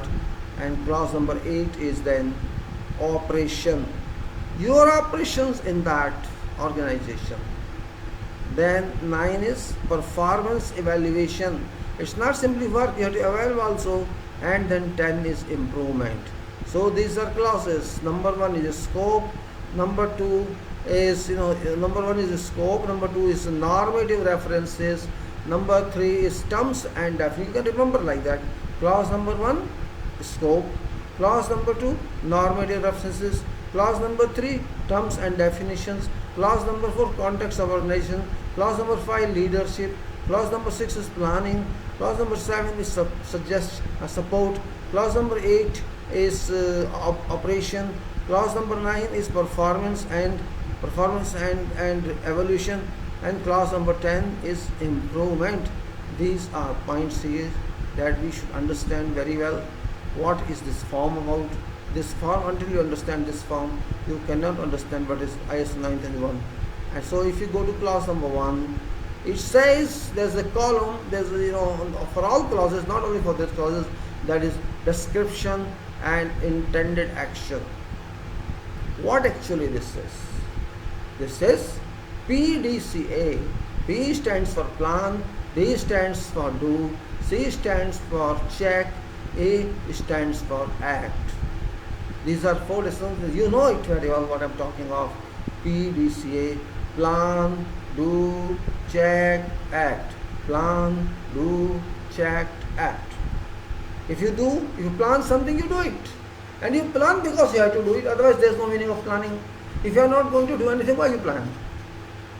Plan it and do it. So after doing it, you have to check what you have done. And what you check means you have to find something in that, error, no error. So you act to correct it or accept it. So this is plan, do, check, act. PDCA. Now in this item scope, what it says? It says intended outcome of management system, which are industry specific and should be aligned with clause 4, that is context of organization. So clause 1 and clause 4, author tries to link them, right? Means intended outcome of management. After all, what do you want to achieve? What is the intention there? What do you want to achieve? And which should be industry specific. It should not be imaginary. You cannot say I intend to achieve this and there is no plan to achieve that. This project is different, your operation is different, but you are saying I want to achieve something unknown, while your industry, your organization is something else. So that cannot be imaginary. It should be related to your work, to your product, to what you are going to do. It should be that, that should be your intended objective. Means it should link to what you are doing and what you want to do. with this product, and how you handle this, how what for purpose of producing this. If you cannot do that, means you are wasting your time, your money, your resources. Sorry. So that is intended purpose of that, means should be, so what it says, intended outcome of management system which are industry specific and should be aligned with class 4, that's context of organization. Now what it includes is, means it includes details of reference standards or publication, that is normative, class 2 normative reference, that is normative reference, which is what it includes, details of reference standards, publications relevant to particular standard. Then that's item number 3, clause number 3, terms and definitions. What it includes detailed terms and definitions applicable to particular specific standard, in addition to format related to terms and conditions. Then context of organization. Context of organization is actually very big document. It's not titular only, it's detailed one, and it depends upon each other. What actually it requires, what it includes, and what are points of consideration for that inclusion. These both are important here. Now what it says that in inclusion, understanding organization, that is very important, understanding organization. Then if you understand organization and its context, if you do that, that's first requirement, or you can say it includes that, and understanding needs and expectations of parties, and then determining scope of management system, what is scope there, and management system itself. Now what are points of consideration in this formula, why organization is here or why does it exist, that's first point of consideration. Then identify internal and external issue that impact intended outcome. You have to identify internal and external issues that impact intended outcome. After that, interested parties and their requirements. Then define scope and set boundaries of management system. Raise employees awareness and involvement. It is that. Now leadership is next clause. What it includes actually, that is very important part here. When say leadership and commitment, it means it includes policy, includes organizational roles and responsibilities, authorities, and what else? Means leadership includes leadership and commitment, and policy, and organizational role, and responsibilities and authority. So points of consideration are here. What are points of consideration? That's also a very big point. Emphasis on leadership. Emphasis on leadership means not just top management, but leadership is responsible and accountable. Top management has greater accountability and involvement in organizational management system. Integrate requirement of management system into organization of business process. Then ensure that management system allocates necessary resources, and ensure management system achieves business intended outcome, and top management is responsible to communicate importance of management system and ensure employees awareness and involvement. This is about management system. So we have to, then we come on to next one, and that is planning. Planning means leadership with their planning, what planning says, what planning includes, that's point you have to see. Now we are going point by point, just a revision on previously talked. Now we can understand our system better than we used to understand previously. Now we have to try to understand, because based on this understanding, I have developed more systems, say 4 systems I developed.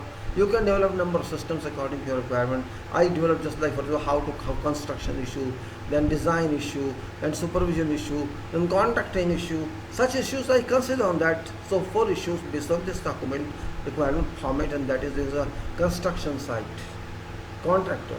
Then you can say supervision and design, you can say EPC, you can say all kinds of systems you can develop into that. And that's an interesting one, because you have a formula, a background here. This is, you can say, fill in blanks you can, and you can devise system so that people have information available in one form, and they can go on expanding it to unlimited Excel. You can have supplementary documents with that. You can have whatever you want to have, and that actually imports knowledge. That imports your mind, imports interest, and then you only can say that I understand what I'm doing. I'm not ill-informed, I'm well-informed. That vision is required. That's what we stand about, and we should worry about that. Well, sometimes I feel why I'm explaining all this, but I think because I got no explanation as such in my career, so better somebody else to have explanation. And writing, if I write here means, of course I have written document, of course they are there, but when you talk to someone, you have to talk so many issues, you have to talk your internal external mind. You can talk anything, you can say. Why are studying again? Let them bark.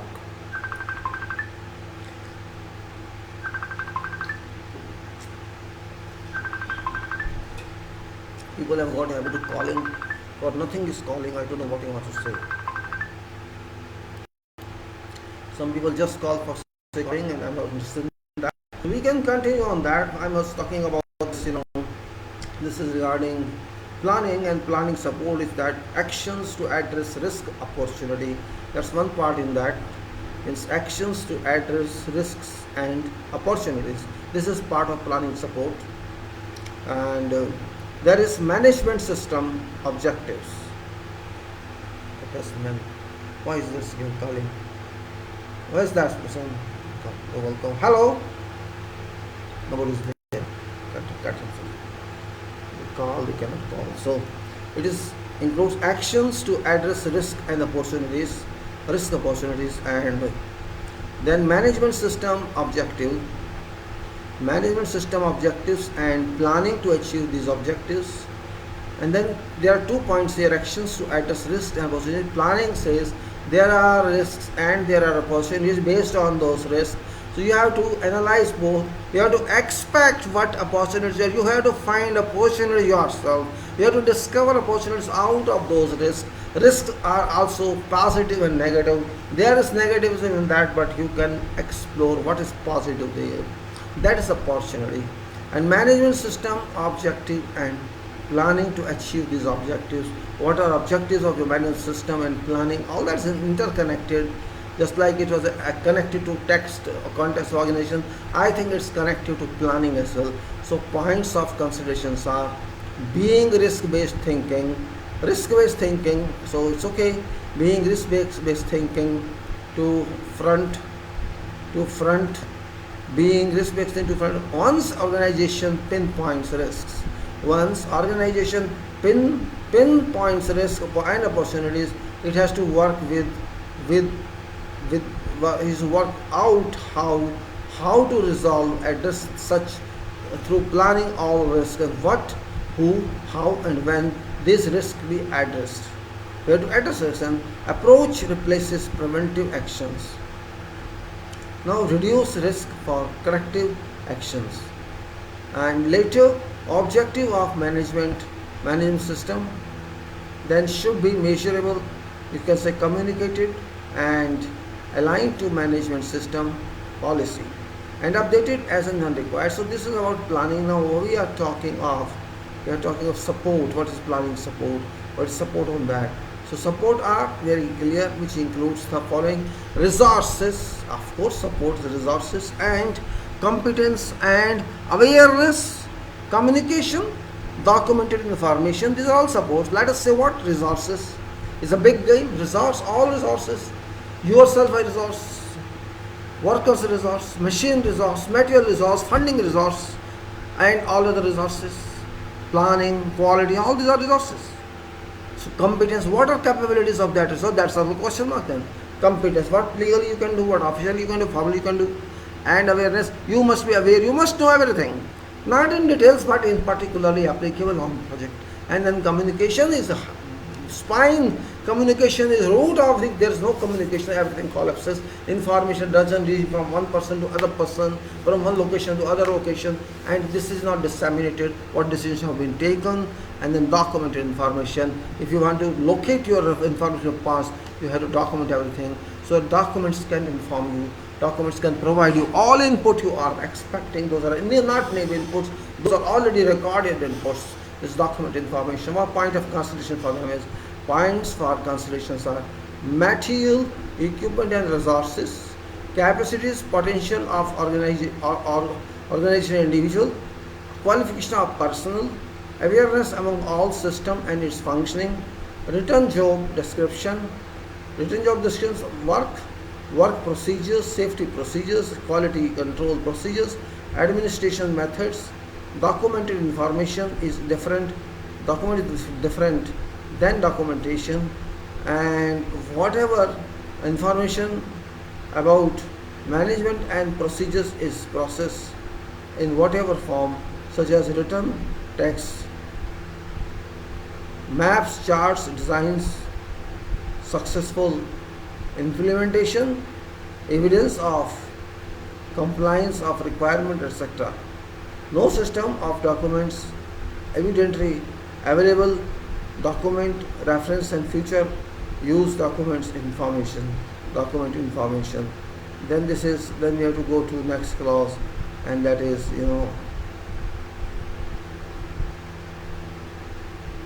that is operation. We are going to operation of our project, operation of our work activities. That's also very important from this point of view. This includes operational planning and control. Point of consideration, operational planning. In-house process means whatever you decide for work, you have to do in-house, means by your own people, or you have to award it to outside people as subcontract or contract. This outsource process, in-house and outsource process, overall process management and adequate criteria to control process, manage plan and manage plan unchanged. These are outsourcing, or this you call operation. And 9 is performance evaluation. Performance evaluation is means how you perform, how you evaluate. This includes monitoring, measurement, evaluation, internal audit, management review. And considerations are, point of considerations are, management requires to decide about internal audit to ensure compliance of management system. A final review by management to ensure its compliance and whether or not system works suitably, adequately and effectively. That is what is required here. So let us see now last one, and that is improvement based on this, which is also very, very important. And this includes non-conformity and effective corrective action. Non-conformity and corrective action and continual improvement. And then in changing business environment, process and objectives vary to meet which requirements. Continual monitoring, evaluation and improvements are a must. So this was actually basics format of NXSL, means which works very well if you understand that.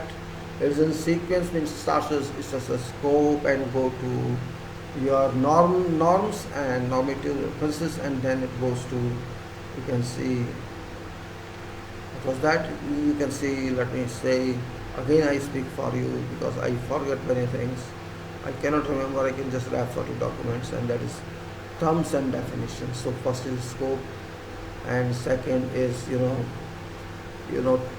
norms norms, normative references, and third is terms and definition for the context of organization, and fifth is leadership, and sixth is you can say fifth is leadership, and sixth is and seven is support, and eight is operation, and nine is performance, and 10 is improvement. These are basics. But basics would work only when we know details. We can evaluate details. We work out details of that, and which I have done in 4 cases, and more cases can be done depending on your work, your information, what technical knowledge you have, or what is the scope of work. All that you have to define the scope of work on normative references or terms and other terms, and terms of all that, and you can say then you can say context of organizations, and then after that, after context, that is you can say leadership planning, and then you can say all those points which are available in that 10 clauses must be understood very well. Once you understand them, then you can write your proposal for approval. Now, here two most important objectives in revision of ISO 9000 series of standards have been to develop a simplified set of standards that shall be equally applicable to small as well as medium and large organizations, for amount and detail of our documentation required to be more relevant to desired results of organizations' process activities. ISO 9015 quality management system requirements have changed. Those objectives and purpose of those. This writing is to explain intent of new standards, and with specific regard to document information. ISO 9015 allows an organization flexibility in way it chooses to document its quality management system. Quality management system QMS. This enables each individual organization to determine correct amount of documented information and needed in order to demonstrate effective planning, operation, and control of its process, with implementation and continual improvement of effectiveness of QMS. And it stress that ISO 9001 requires documented quality management system and not a system of documents.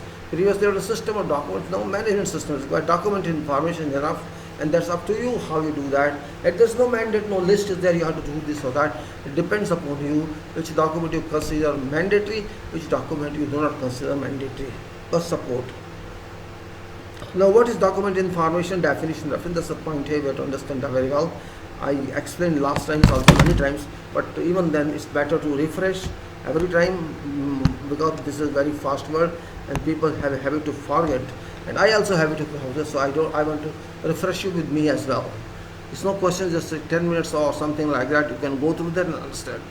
When there's a 4 hours session every time, means you have plenty of time to confer on this issue, so that there is no need of review of the past again. So that term document information was introduced as part of common high level structure, that is HLS high level structure, and common term for management system standards, MSS management system standards, and definition of documented information can be found in ISO 9000 clause 3.8.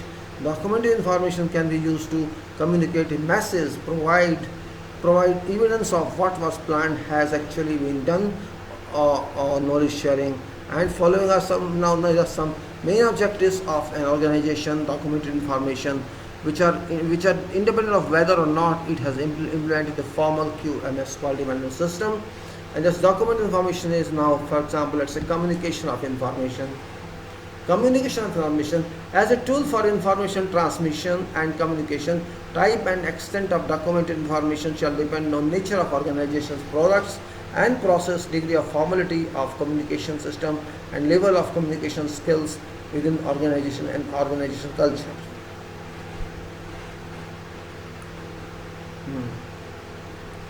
So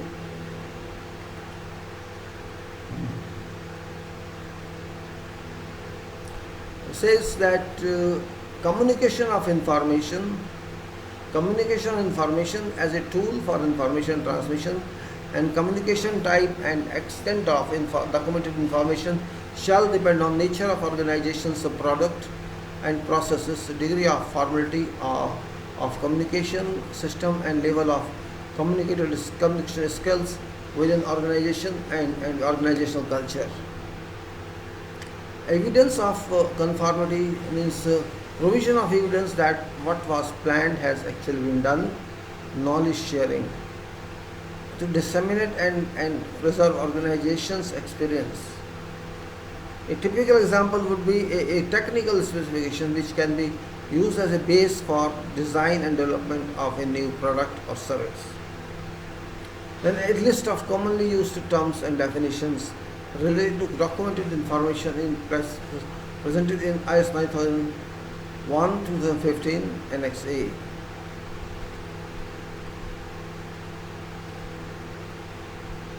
It says that it must be stressed that according to IS 9001 2015, Class 753 is control of documented information requirements.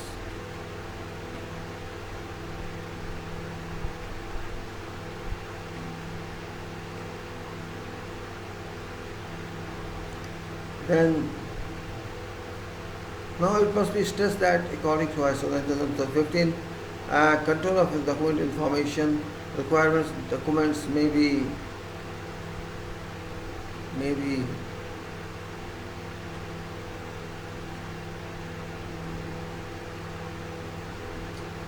you can say it may be stressed, supposed to be stressed that according to ISO 9015, control of document information requirements, documents may be in any form of type or medium, and definitions of documents in ISO 9001 2015 clause 385 gives following examples, which are the paper, magnetic, electronic or optional computer disk, photograph, master, sample or else. Then documents requirement means what documents you need. That's a question mark. Means ISO 9001:2015 clause 4.4 quality management system and its processes require an organization to maintain documented information to an extent necessary to support the operation of processes and retain document information to an extent necessary to have confidence that processes are being carried out and planned. Right? Now, clause 751 general explains that quality management system documents shall include two types of documents. Now, these are: number one, documented information required to be documented information by this in international standards.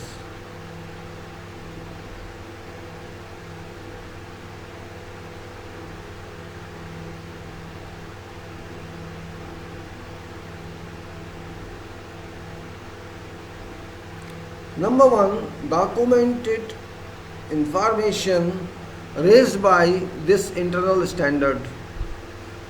Documented information raised by this internal standard and documented information determined by an organization as being necessary for the effectiveness of quality management system. So number one is that is mandatory, documented information required by this international standard, and also as company requires, the organization requires option to them. Now notice after this clause make it clear that extent of quality management system document information can differ from one organization to another one. Size of organization and its type of activities, processes, products and services, complexity of process and their interactions, competence of persons, all documented information that form parts of QMS has to be controlled in accordance with clause 75 documented informations. Then documented information needed be maintained by organization for purpose of establishing a QMS high level transitional document, transit documents, These type the transitional transversal documents, actually not transitional, high level transversal documents, and these include scope of quality management system, document information necessary to support operation of process, quality policy, quality objectives. This documented information is subject to requirement of clause. Okay, now clause 75.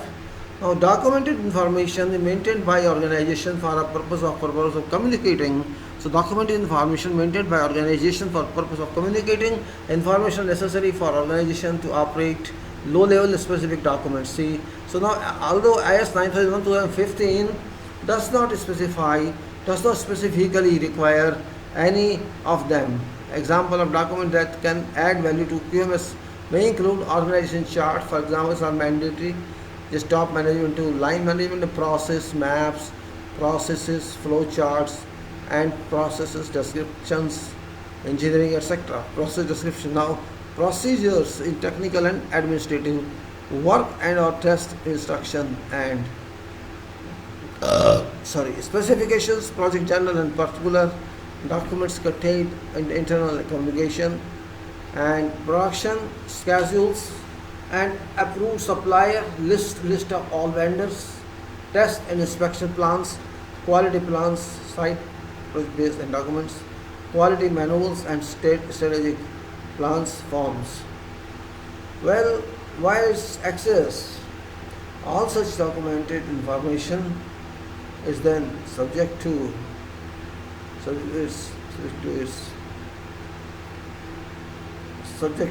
requirement clause 75.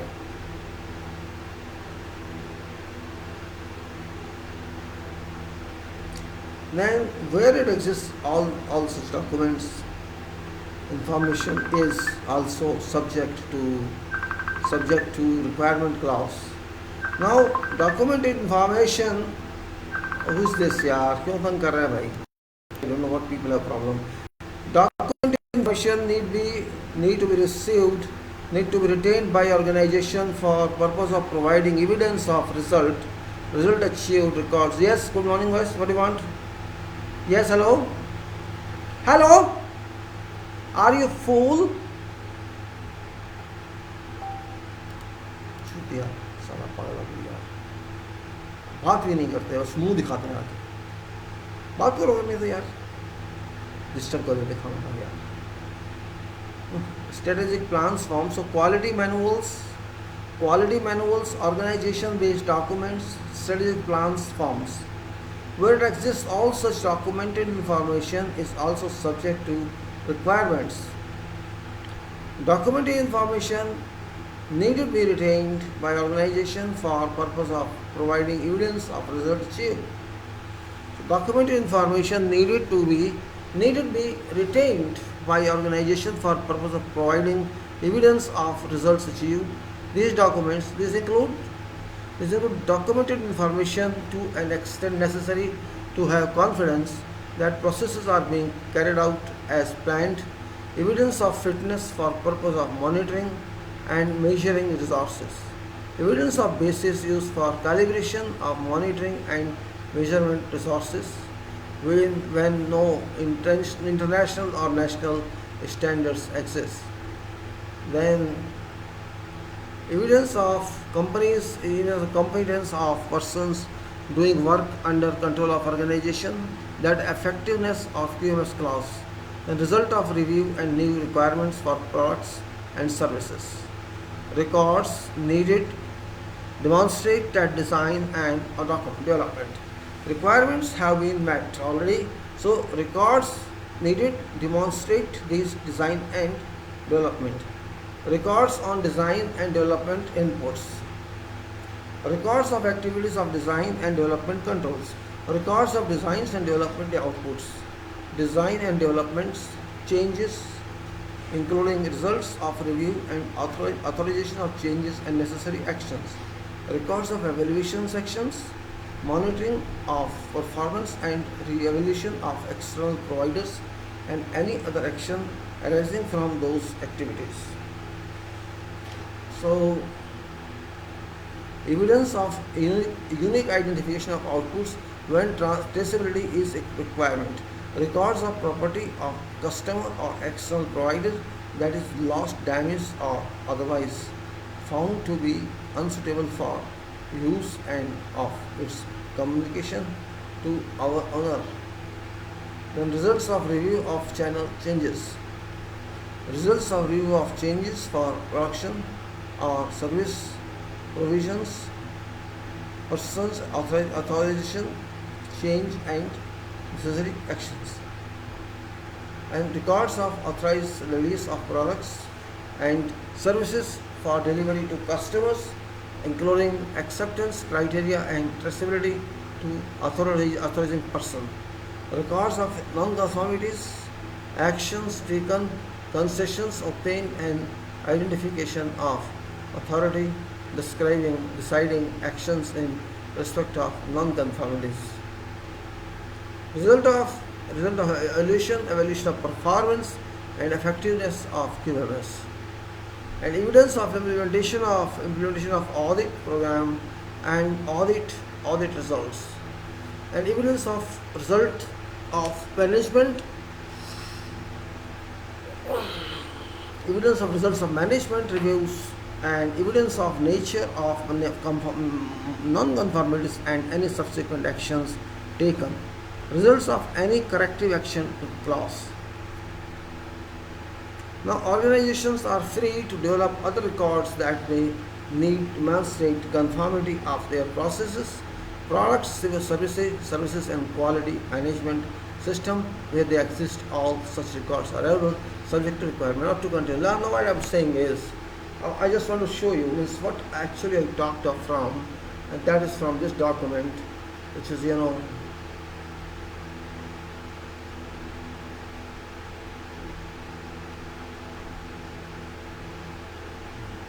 let us say, as I showed you before,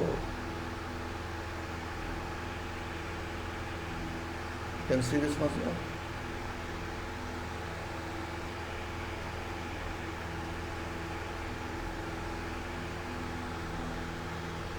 Sorry, it's no load.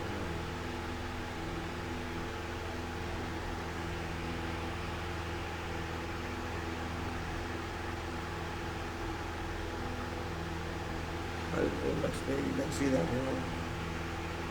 these are actually clause. This clause 1, this clause 2, this clause 3, clause 4. Let's say clause wise here. I put clause wise here. Clause 4, clause 5.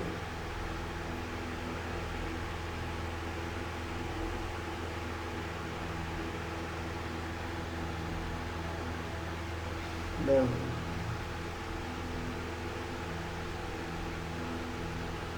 clause 6.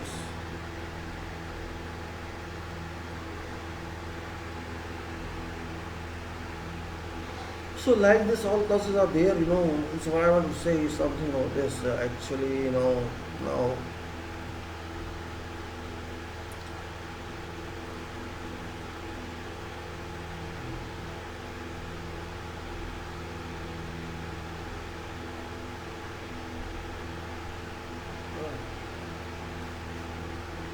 Now I'll continue about my, I think, record what I want to say. In this connection of NXSO, I have devised my system of this quality management.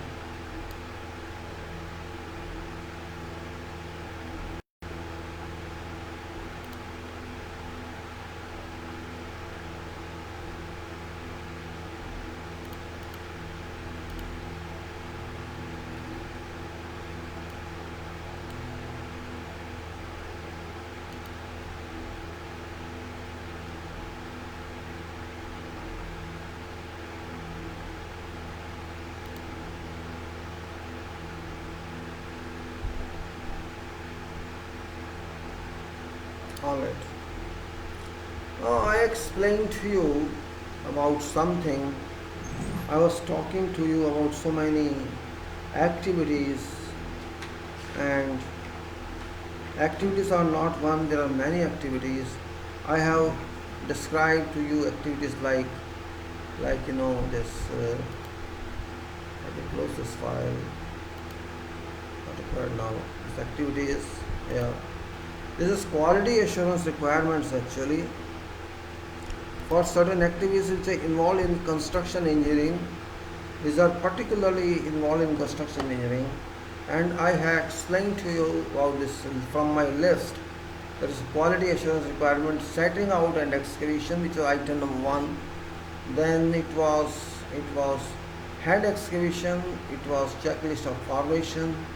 So item number, also I am telling you, item number 2 hand excavation, item number 3 checklist for formation, then it was checklist for blinding, item number 4, then checklist for concrete production, item number 5, checklist for foundation footings preparatory works, item number 6, checklist for subs columns preparatory works, item number 7, checklist for backfill works, item number 8, and checklist for grade slab, floating slab at plinth level works, item number 9, and checklist for RCC columns works, item number 10, and checklist for RCC walls works, item 11, and checklist for RCC lift wall works, item number 12, and then it was checklist for RCC longitudinal staircase, item number 13, then checklist for RCC suspended slab was item number 14, then the checklist for RCC pedestal footings for steel framework, item number 15, then checklist for RCC footings blocks for steel frame, item number 16, and checklist for RCC for DC generator and alternator foundation, that is item number 17, and then checklist for RCC fair face structural work, item number 18, checklist for RCC architectural finish works, item number 19, and checklist for RCC holy slab work, item number 20, then checklist for RCC sloping portion floor slab work, item 21, and checklist for RCC sloping portion suspended slab work, item number 22, and checklist for RCC heavy compressor foundation work, item number 23, and then checklist for RCC tabletop columns, item number 24,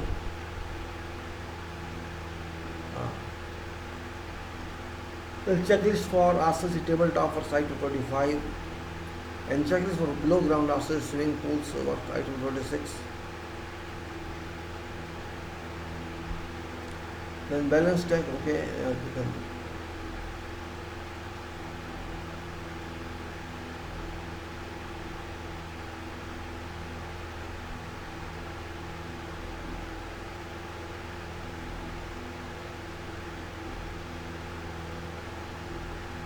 now checklist for firing or shooting range, item 27, checklist for foundation footings, item number 28. Now this is a combination actually, checklist of foundation footing concrete pour. Now concrete pour started, so this is item number 6 and 28. Footing concrete pour I talked to you yesterday, so today I am going to change the stub columns. I think stub columns also we have poured on 927. Now I'll go to checklist for grade slab, that is contact for item number 9. So this is also difficult, but we have to do this.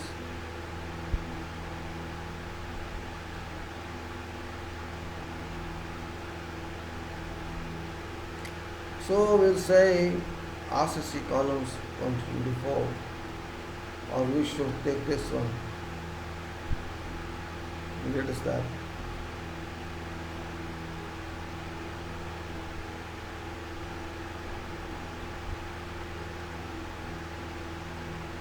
Now checklist for grade slab, plinth level concrete pour, item number 9, previous preparatory works 30 this concrete pour. So let me start from here. I think this one is there, cannot say.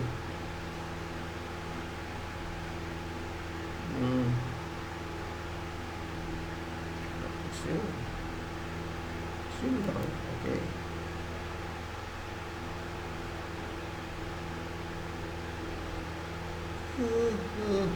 step columns, and then this is grade slab.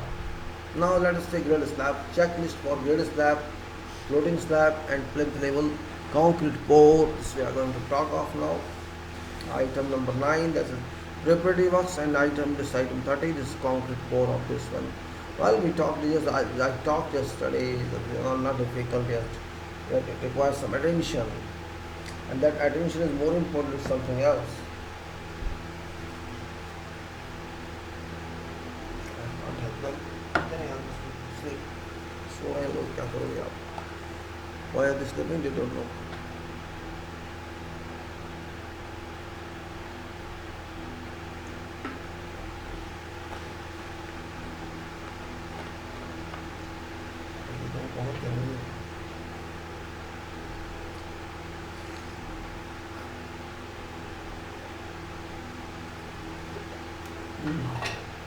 Now it says that ensure that preparatory works have been approved and ITB signed off, and plan for one go pouring operation, because this is grade slab. We do want to pour in bays or in joints, because this is just a slab, ordinary slab, no structural slab. I expected there only BRC, or you can say prefabricated welded mesh, and just certain joints around. So it's a different item, means it's not a structural item, in fact it's a different item. Let me read it so that we remember. Actually I have talked this already, no problem. Plan for one go pouring operations. Ensure that RMC delivery order is in place. Ensure that RMC manager is instructed about grade slab pour being fast. Ensure the type of concrete pump is required to cover whole pour area. Make sure that a single pump is adequate, or there may be needed more than one pump. Have batching plant manager inspect site for assessment. If quantity is big, decide frequency of supplies and pouring hours, and then decide workforce requirements, strength for pouring period, and make sure all other concrete pour requirements are available. Make sure that access to concrete pump and trucks is clear. So these are not difficult, it's easy, and QA quality engineer is required to care about testing of concrete, and preferably pour hours should match concrete temperature extremities. In case pour duration is long, hours reset pause. In fact, in case pour duration is long, our rest pause to workers may be required, which necessitates a standby team. Safety arrangements are to be looked into as well. Safety engineers should care about and check in case trucks have to arrive at a frequent interval of 10 to 15 minutes, while one truck carries say 8 to 10 cubic meters completely concrete. And workforce will be required accordingly,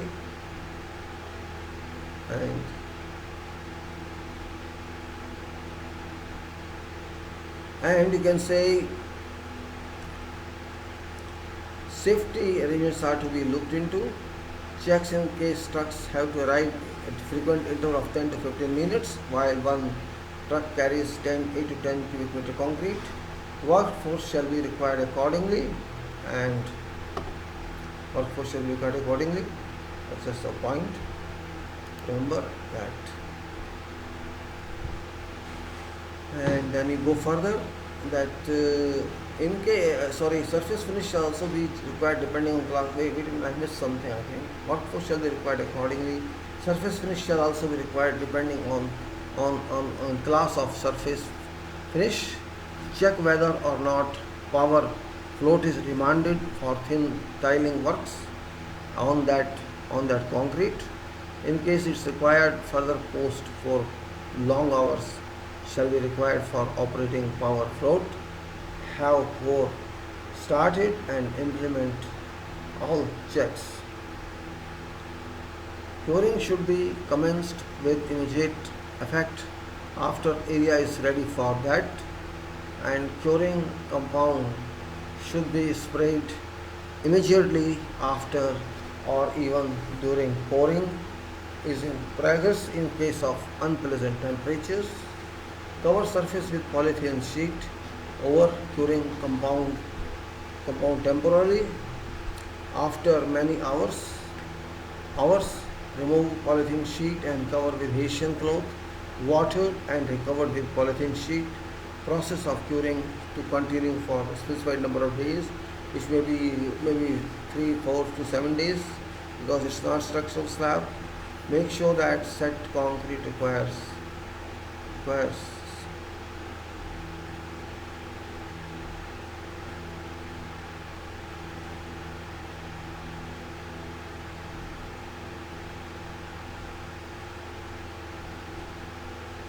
then you can say have pour started and implement all checks. Curing should be commenced immediately after areas are ready for that. Curing compound should be sprayed immediately after or even during pouring in progress in case of unpleasant temperatures. Cover surface with polythene sheet over curing compound temporarily. After many hours, remove polythene sheet and cover with Hessian cloth, watered and recovered with polythene sheet. Process of curing to continue for a specified number of days. Make sure that set concrete surface is ready to be applied with power float or demanded regards now demanded manual finish, whatever be the case. Now this is checklist for RCC columns. I will read this also because I have done that.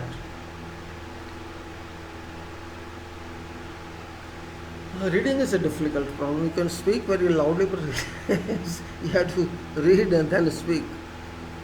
There you are not reading or just speaking. There is a difference. It's hot, I think. No, not that hot, but sitting is a problem. Because I was a side man, I want to stand rather than sitting. Well, checklist for RCC columns, column 4. Columns, is headache for concrete because quantity is very less, and it's very, we have to be patient. It takes a time consuming activity is columns, and columns actually it takes a lot of time. It relates a lot of preparatory works and shifting of fiber from one place to another place, and comfortable platform, safe people, and because you have to vibrate at every 30-40 centimeter, so it holds job for some time. But if you do in cooperation, and that's problem, this will grow.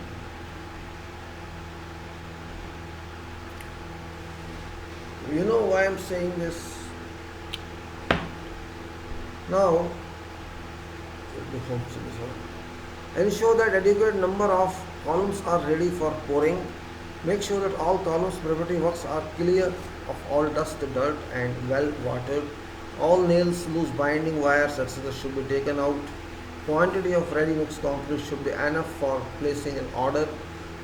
Though tentative booking might have been done in past, but confirmation is required now. Required boom length pump must be ordered. Then ensure that preparatory works have been approved and ITI will sign off. Make sure access working platform is ready to safely make sure access working platform is ready to safety satisfaction, duly tagged at all risk droppable height areas.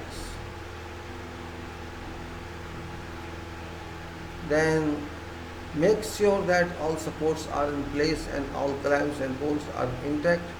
Make sure all attendance of steel fixer and carpenters for responding during emergency of sides opening or some other requirement.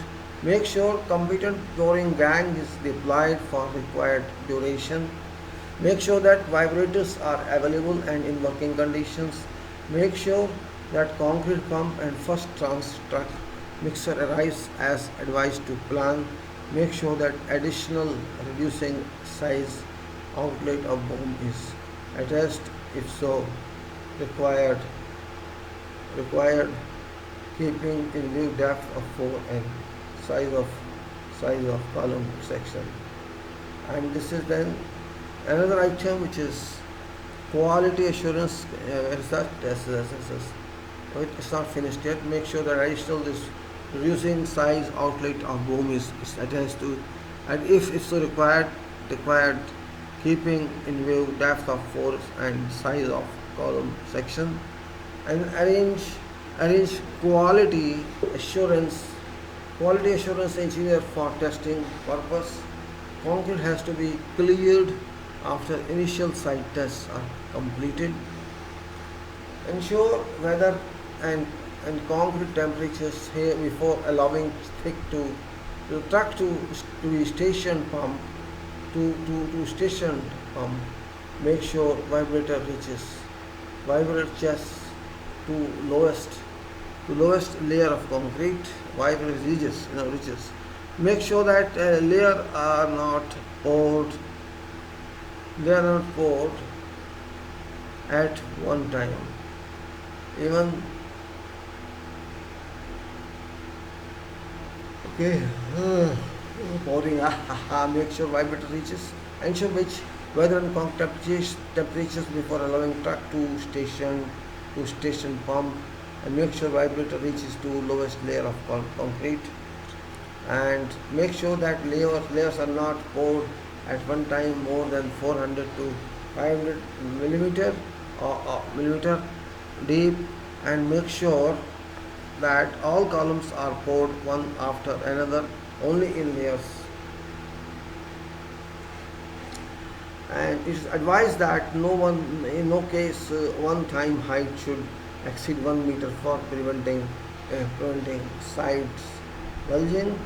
Possibilities that concrete shall fall out of column from and most of remove immediately from below.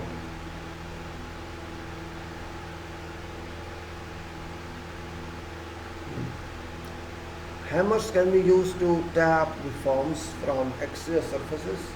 Hammers can be used to tap forms from exterior surfaces to ensure that all areas of forms have received the concrete to avoid any voids. Concrete gang should be kept on rotating from one location of column to other location. After completion of all pours, site should be clear of all debris and wet stations should be kept on top of columns.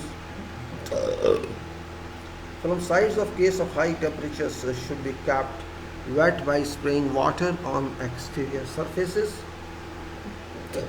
Forms should not be removed from columns before 24 to 36 hours, depending on weather conditions, temperatures.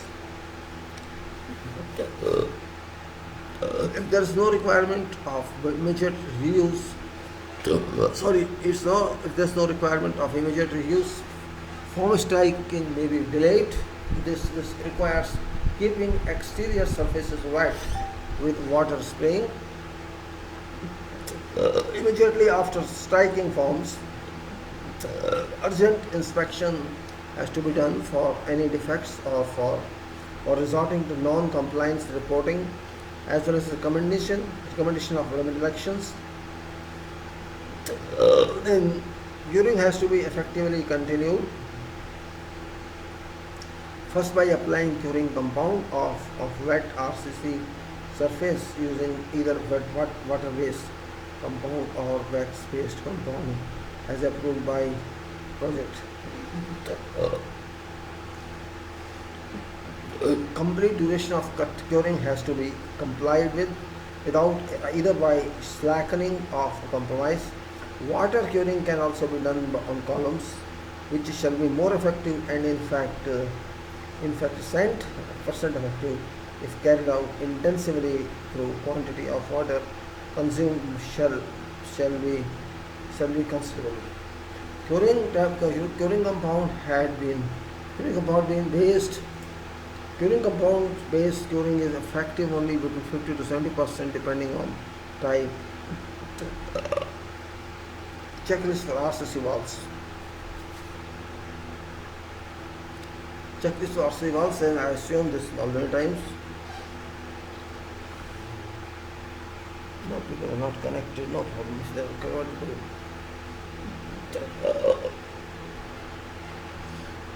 Let me see what they do.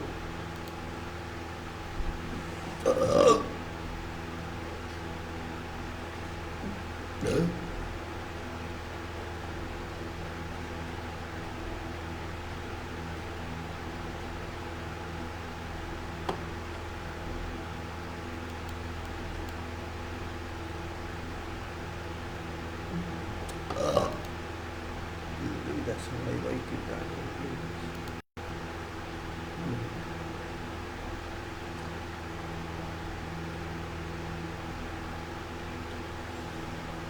Okay.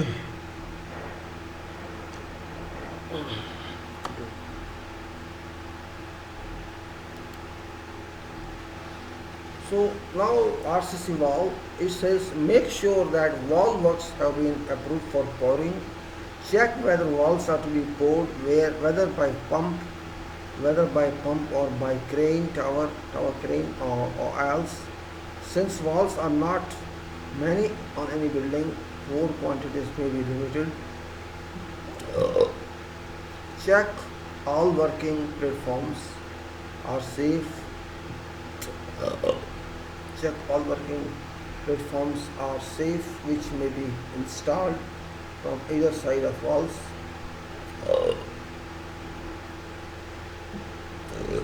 Make sure that proprietary forms are cleaned properly, leaving no unrequired dirt within.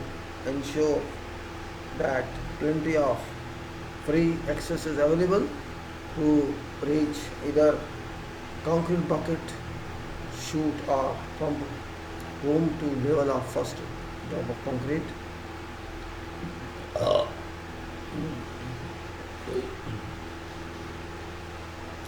Now, in certain cases, if of thin walls elements, in certain cases of thin wall elements, reducer shall be attached to end of initial original pump boom. Check all concrete pouring inventories as explained or other previously. Make sure water into wall works as well as supports being intact.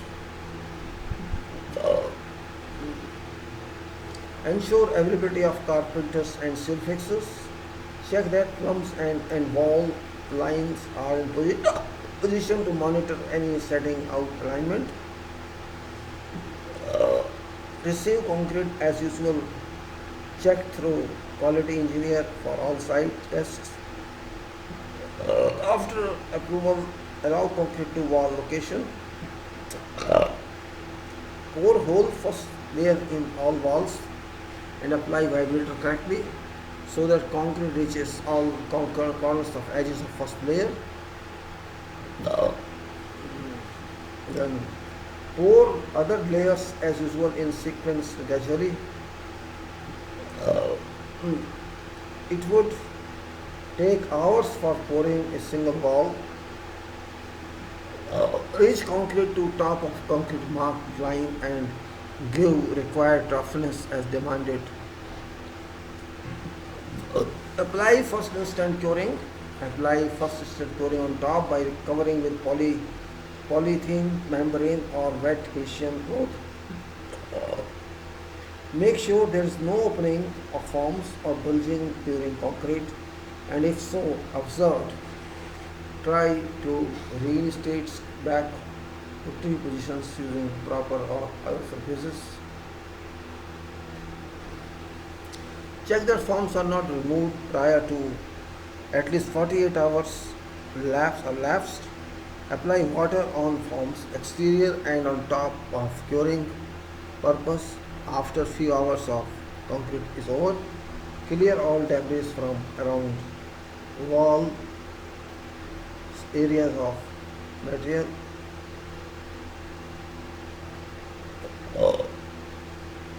Then apply water on forms exterior and on top of concrete Purpose after few hours of concrete is over, clear all debris from around wall areas of vicinity, and that's all. And all.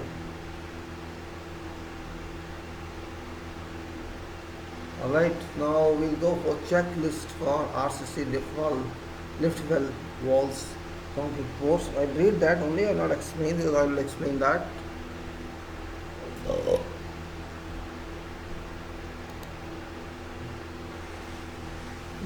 Oh, no problem, will ask me what to do, I can't force them to come.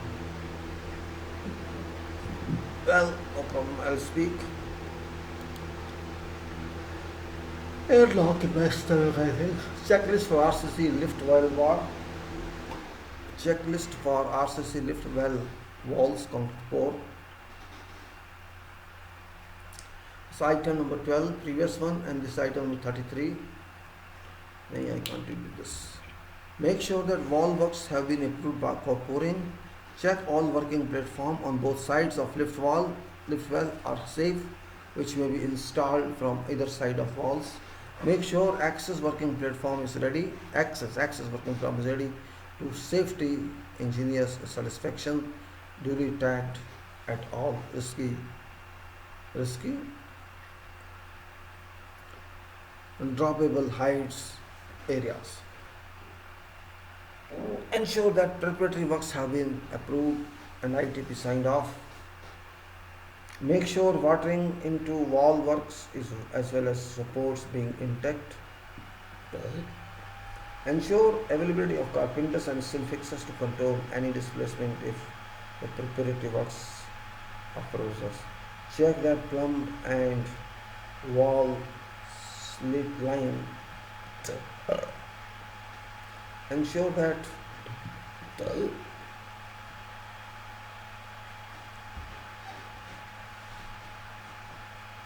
availability of carpenters and sill fixers to control any displacement if preparatory works.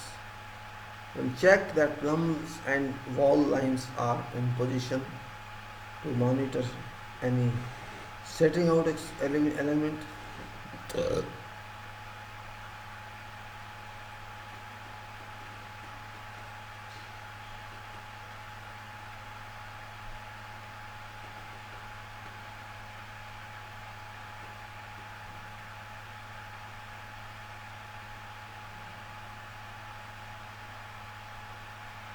Then make sure competent pouring gang is developed for required duration.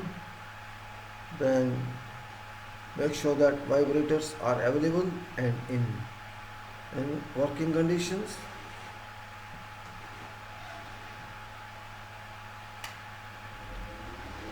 Then make sure that standby vibrator 2 work in accordance to requirements. And make sure that all curing arrangements are intact for immediate application.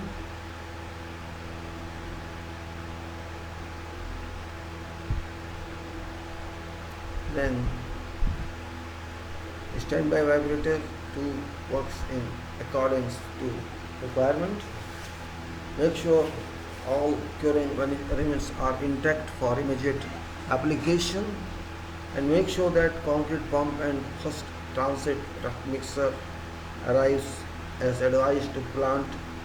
Make sure that additional reducing size outlet of boom is attached if so required, keeping in view depth of bore and size of column section.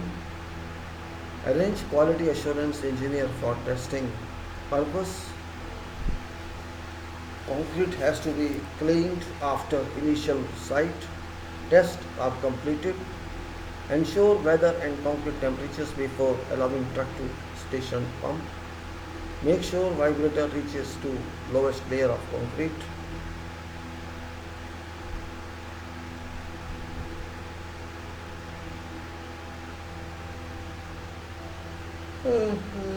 Make sure that vibrator needle does not touch formwork. And make sure vibrator needle does not touch rebars. Explain to concrete supervisor that pouring has to be started in such a way that corners are poured first and to have to have concrete move in all directions uniformly to certain extent. Make sure that concrete layers are formed around lift well forms and due care.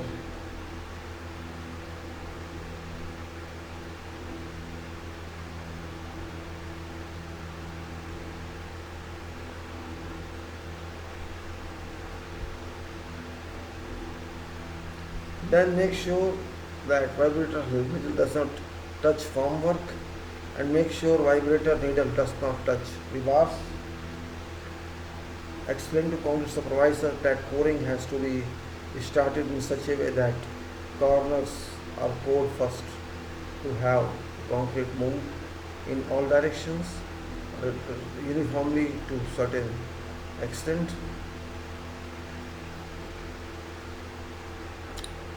Make sure that concrete layers are formed around lift well forms, and due care shelves must be taken to good positioning for work.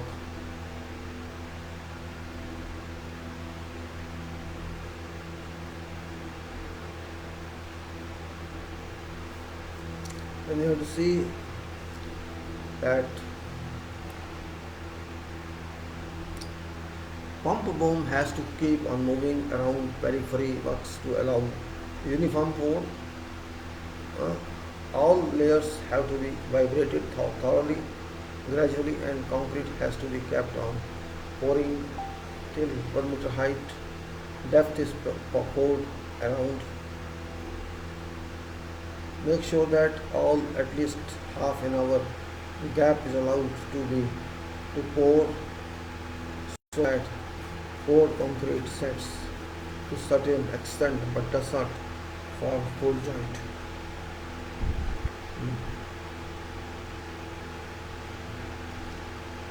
Pour four other layers till 12.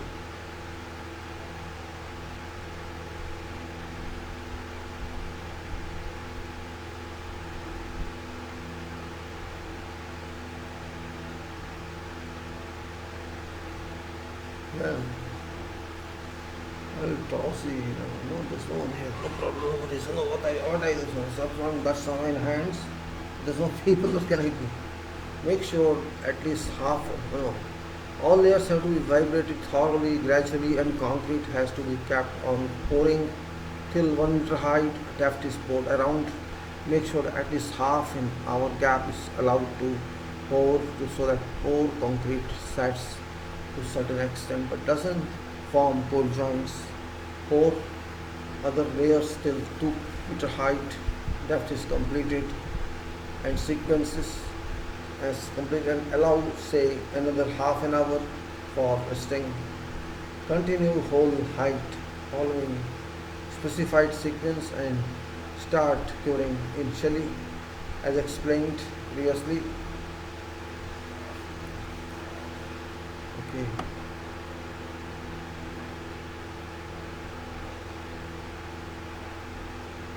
Continue whole height following specified sequence and start cutting initially as explained previously.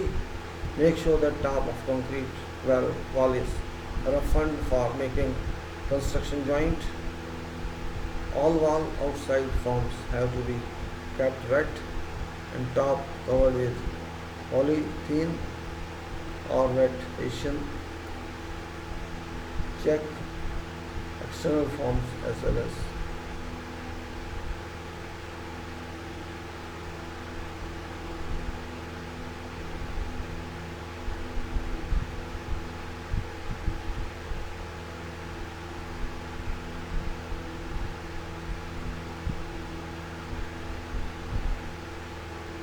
now we'll say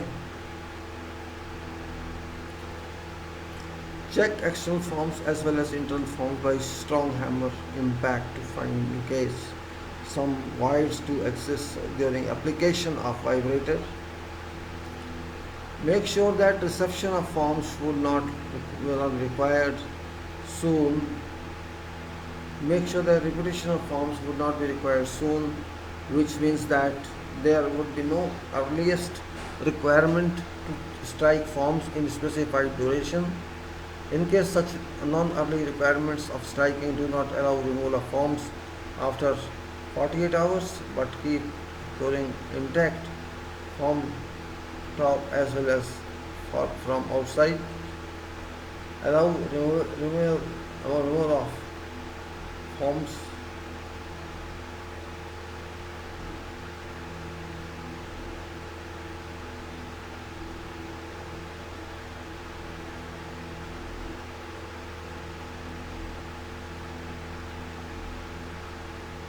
May allow removal of forms when it is to be repeated for higher level. In case of such non-early requirement, okay, requirement of striking do not allow removal of forms after 48 hours, but keep curing intact from top as well as from outside. Allow removal of form when it is to be repeated for higher level. During monitoring of forms, make sure that defects of identified for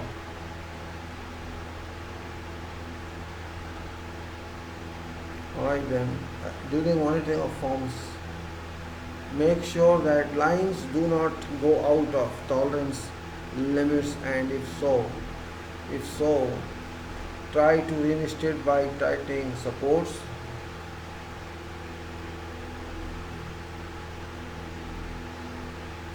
After striking forms, make sure that defects are identified for raising non-compliance report and recommendation of remedial actions.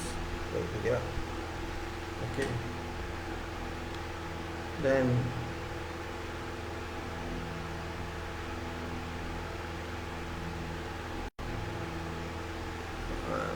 when after striking forms, make sure that defects are identified for raising non-compliance reports and recommendations for remedial actions to close and NCR. After checklist for RCC longitudinal steer is a very important item actually. We have to be very careful about this. What's the longitudinal steer item? Now, first, before going further, I'd like to say about this something. Longitudinal steer, there are two types of steers. Means if you consider from a start a stair go up, you see landing there, first landing, and then next is floor slab.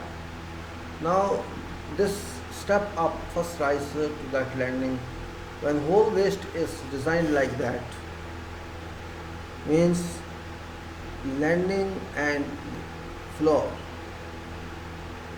center of landing to floor.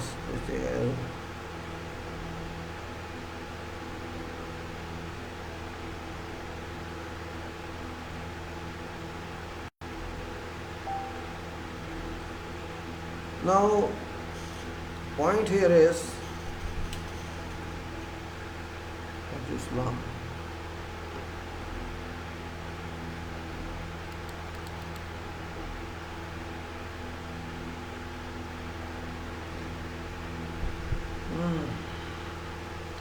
I am just now talking about staircase.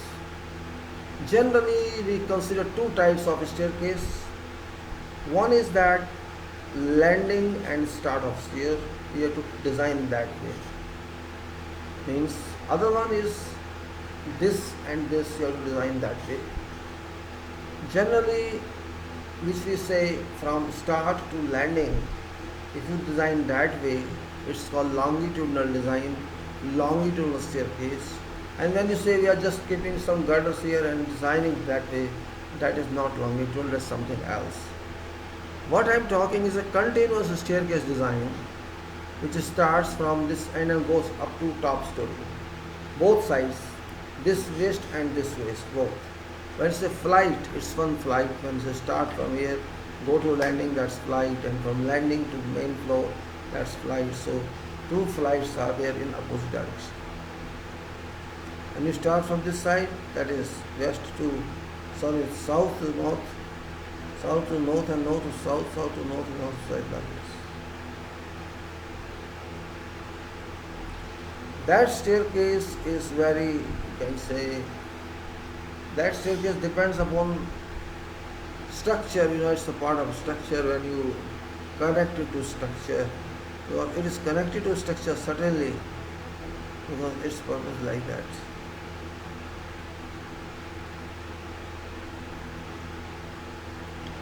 Then we have to see so many other points here. Let us see. Mr. Faris Islam is there. Sheikh person is there. Nancy Mama is there. Okay. And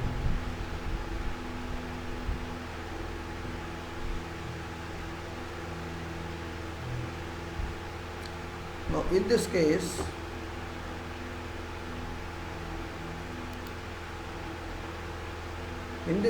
this item number longitudinal stay, that's it's item number 30, previous one is 34, this item. Now in this I say check whether single flight or complete flight has to be poured. Question of pouring it is. What is our plan to pour? It says you have to either pour first flight, that means initial flight, and then take landing or your flight along with landing remaining stages. These points are here. Let us say check whether single flight or complete flights have to be poured. Make sure that stair flight works have been approved for pouring. Single flight pour requires one portion along with landing to be poured. Make sure all supports are intact below forms and all rebars are intact and steps forms are correctly fixed and connected. Make sure that all cleaning has been effected.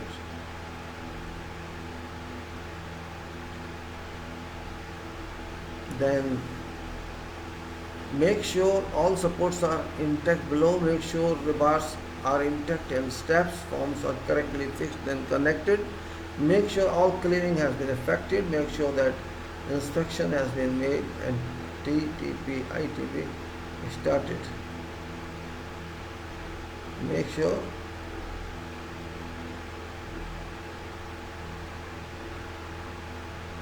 sure that all cleaning is effected. Make sure inspection has been made and ITP signed off.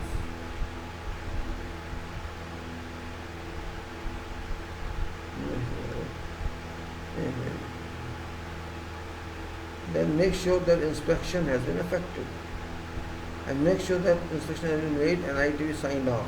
Make sure the side edge having make sure the inspection side edge supports are well anchored. In case complete stair flight have to be poured, make sure that all supports and steps forms shall be taken.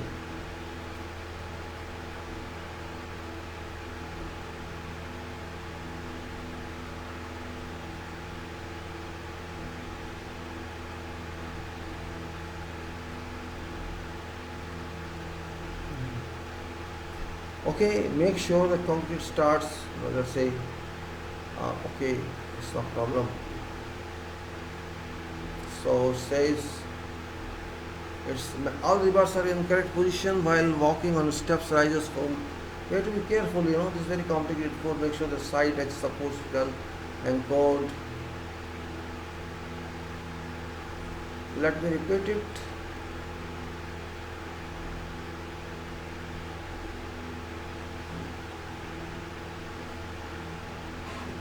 Stair is really difficult to do because you have to prepare complete item in that and it should be so well organized.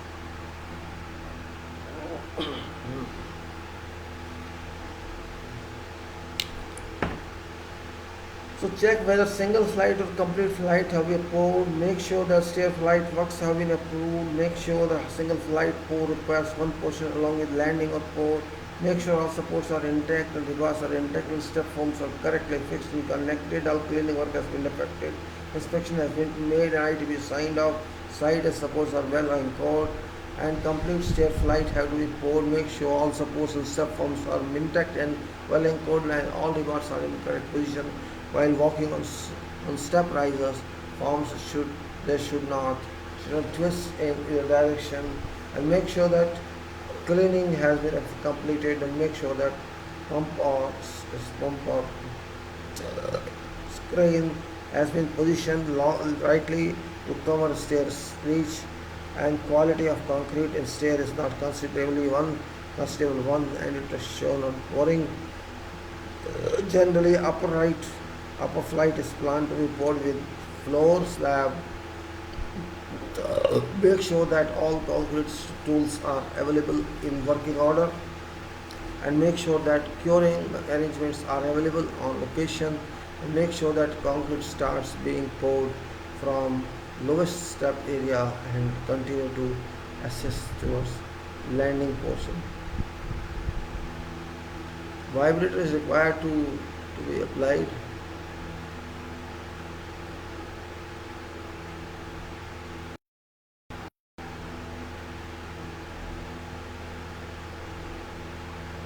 Then, then you can say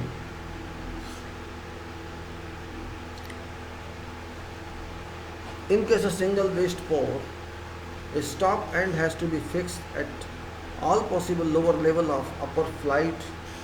Landing has to be poured as a small slab along with its downstand or upstand beam as case may be.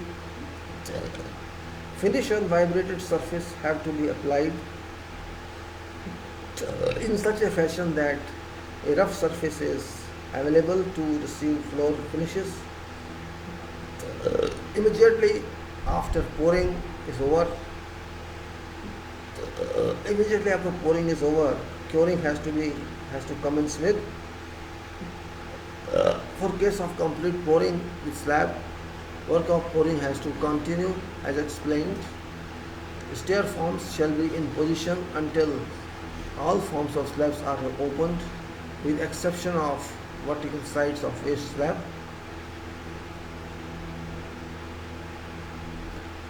Curing shall be an important point in activity as it is.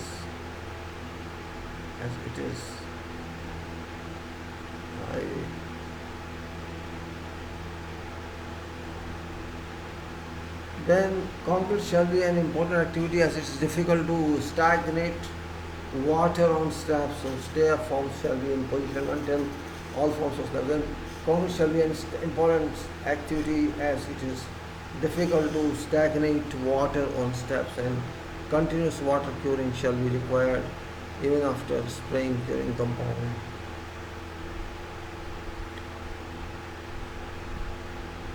Suspended slabs. I will read that and explain that. It will make time. So I'm not lazy, but I'm getting some pain on the head, that's why I'm feeling like that. No problem, I don't mind that. Yesterday, Engineer Amit had certain questions regarding tabletop, and I was happy to get some questions from someone. Interesting one this was that he raised these questions, and I expect that people should raise questions. After all, we are busy, we are dealing with engineering here, construction here, and if you are an engineer and you raise questions, it's a good spirit. Question was in some talk I had taken that beam frame at top, that's called tabletop beam frame, on which machines rest, compression machine rests. What was the reason that I to cast this in 2 or 3 ways? First of all, it's Divya. Second of all,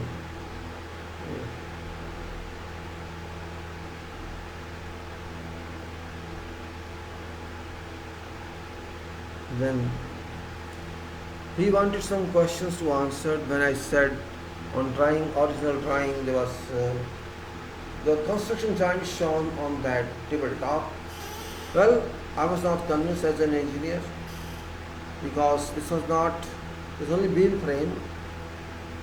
means when a whole film is beam and cross beams, this means you cannot spoil that beam by doing extra work.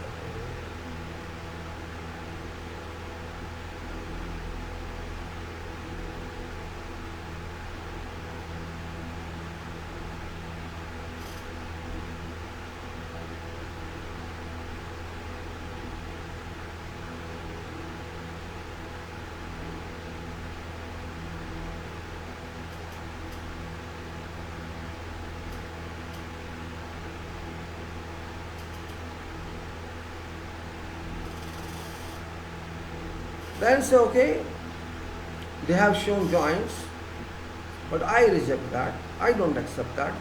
After all, I am going to do this job. I have to see site convenience as well as why requirement is there.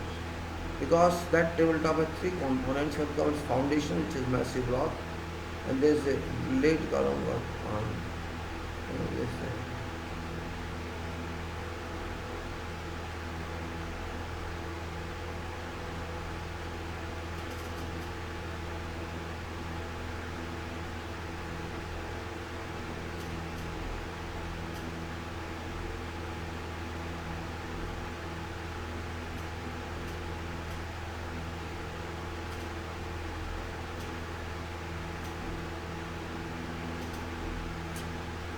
Well, joints means there should be a quantity of concrete in excess of that. If your that question contains, uh, okay,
later on, when we calculated something on those forces and thought on, I did not find any merit in those joints because those were very complex joints and there was no technical meaning of those.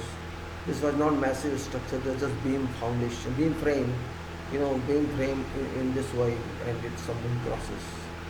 So when there's a frame, there's no even mass block. Not just in lesson about here.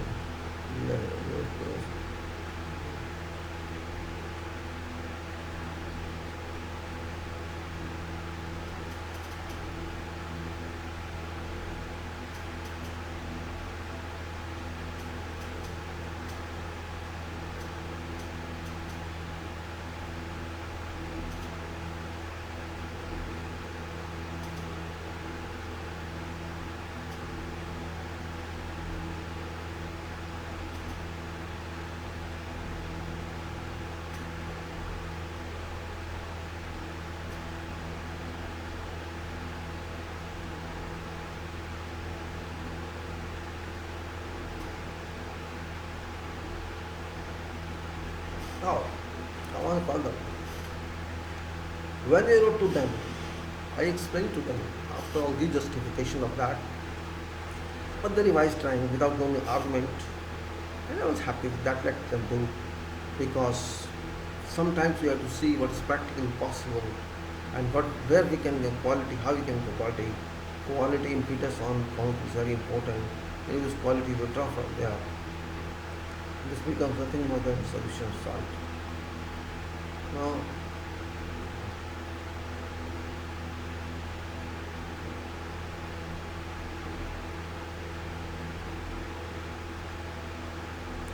after that, we'll go to the suspended slab.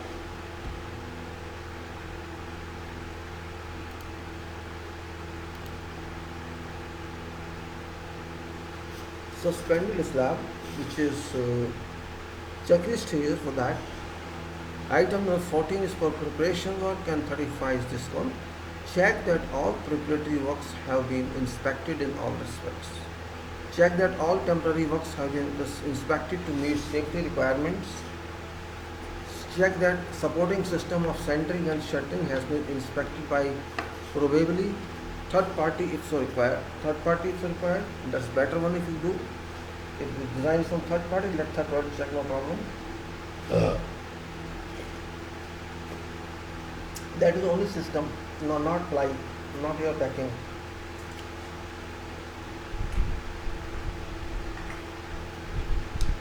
And type of system, supporting system or third party. Check that all temporary works have been inspected to meet safety requirements. Check that supporting system of centering and shuttering has been inspected by probably third party. If so required within contract, check that batching plant has been ordered for supplying RMC. Make sure that correct quantity of RMC is ordered. Make sure that core plan has been finalized in method statement and plan details provided to RMC supplier. And make sure that type of pumping equipment required is well known to RMC plant manager. Make sure also provising personnel are available when concrete is delivered. Make sure gang strength for concreting is available on site, and concrete timings should match those hours when temperature of weather as well as concrete shall be within limits. Then RFC should supply concrete having defined temperature. Then concrete should be supplied with agreed frequency of transit truck mixer arrival. A place should be selected for washing trucks after emptying so that environment is not badly affected. All equipment and tools to be used for concreting must be checked for their operations.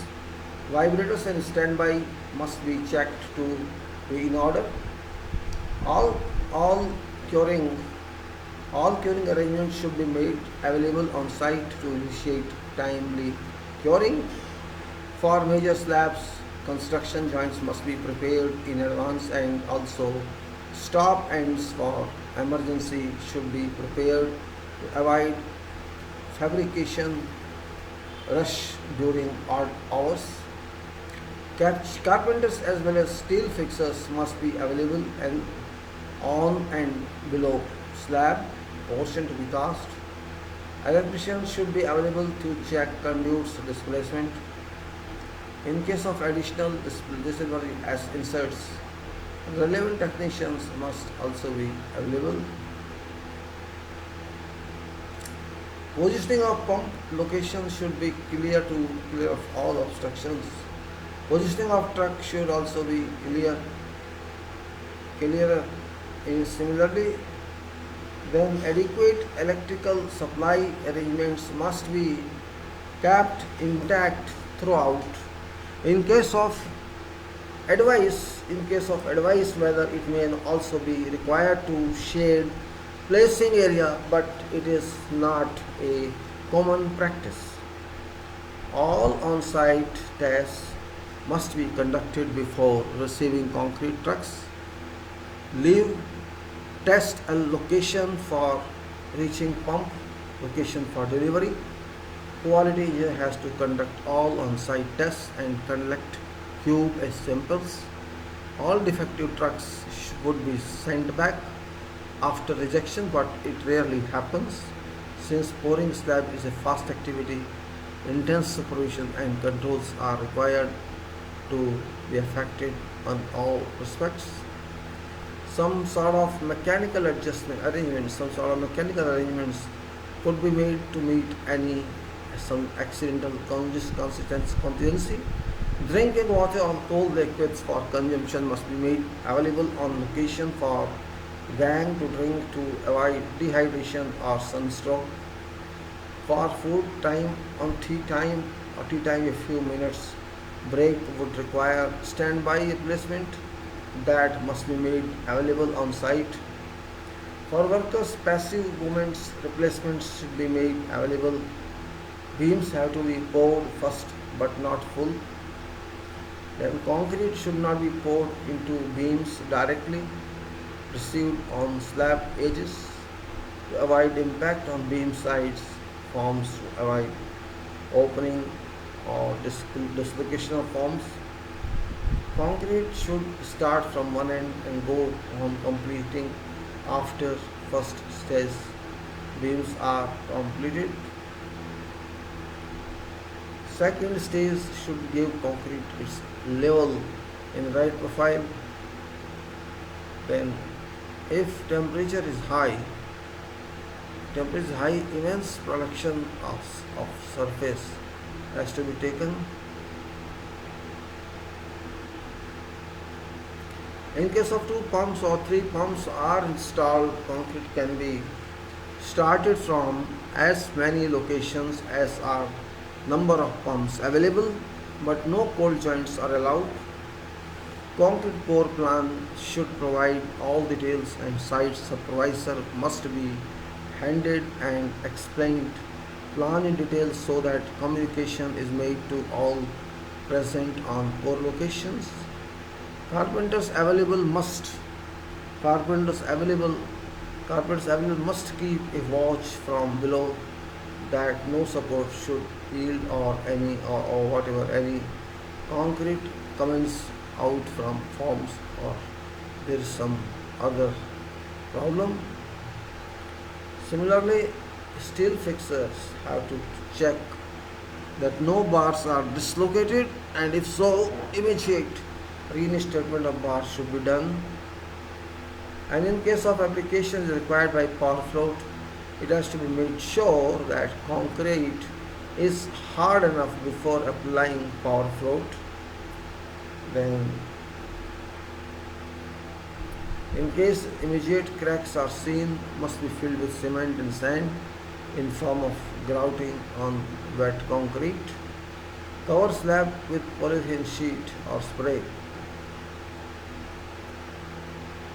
Curing compound immediately. Check that last truck does not reach immediately after last but one reaches, but wait then.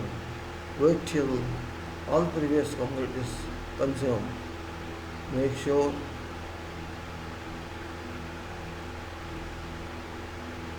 then make sure that whole truck quantity shall be consumed in in case there is small quantity requirement order that much quantity only for last dispatch from RMC plant. Then procedural curing shall follow later as defined in method statement. All rubbish should be removed from location and all concrete spill over upper rebars in columns should be cleaned.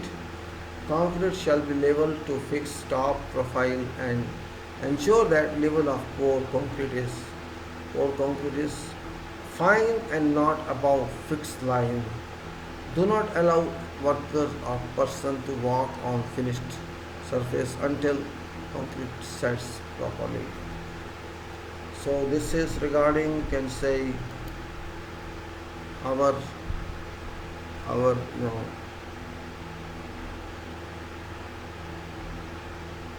concrete suspended slabs very important, very important, you can say, from this actually final destiny of a flow or of a story, that is suspended slab. Destiny means you have already done columns, you have done foundations, you are doing beam and slab, which is on which people stay when building is completed.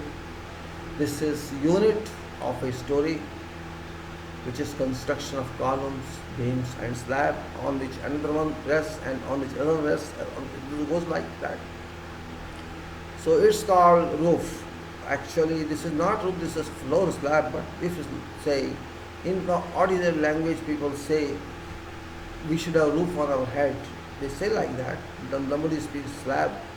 Every country has its own meaning, but actually, practically, this is called suspended slab, because this is suspended on columns and beams. It's part of calculation frame. When you consider that this is frame, you say these are columns and this horizontal portion is beam. This beam design includes this also.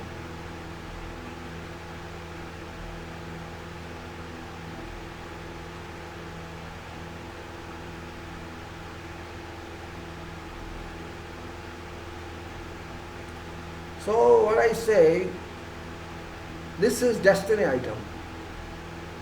Destiny in a sense, this shall serve public user for years to come, decades to come. If we can improve these items, you can see this pressure item, and you can say all actions come onto this, all you can say live loads or wind or seismic, this slab resists all forces. Those people who resist this, those people who resist.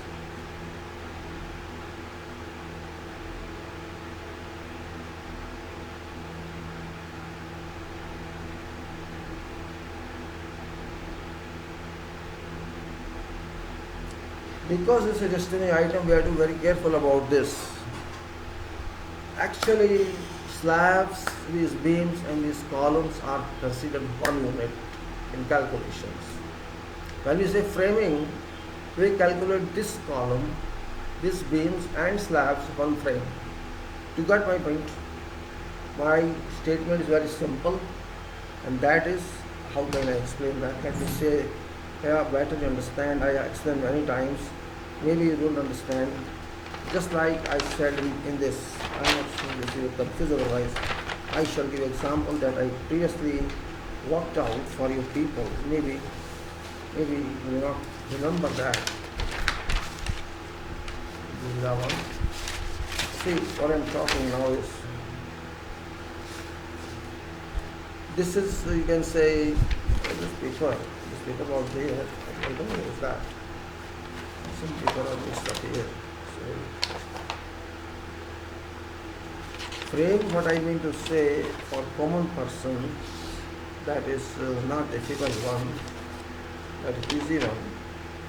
I think I'm missing paper.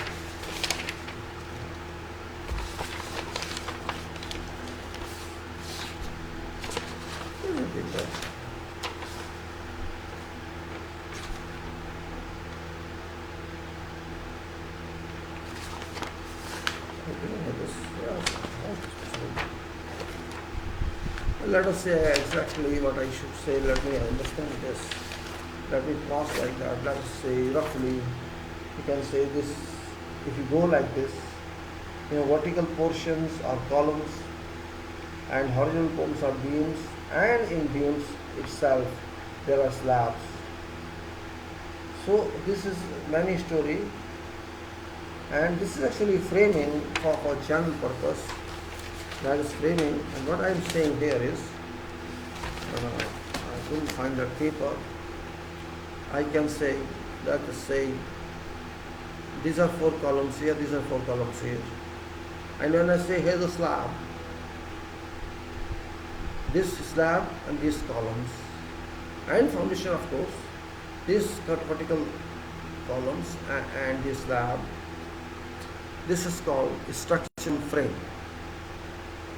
This may be any number of stories.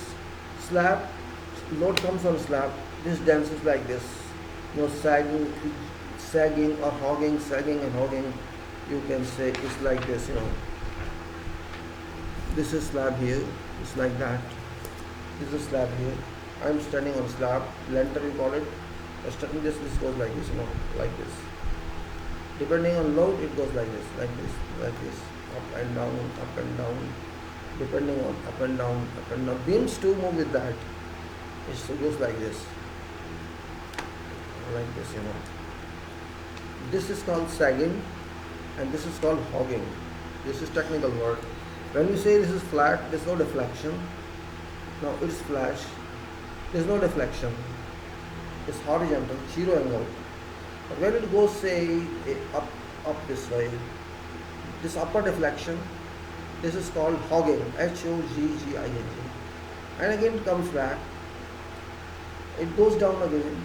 This is another deflection, sagging. It's called sagging. It's deflection. It has deflected from its horizontal position. It has gone up or it's gone down. It's gone up or it's gone down. Hogging, sagging, hogging, sagging, hogging, sagging, hogging, sagging. And this is horizontal. This is movement of slab in all directions.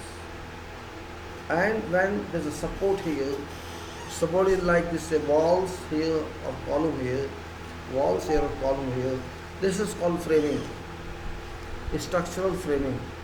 Because when it moves up and down, here are columns also move, these columns also work accordingly. These columns, when it is up and down, this columns also go up and down. These columns also twisted. When slab twists, this column twists. So this is a structural mechanism.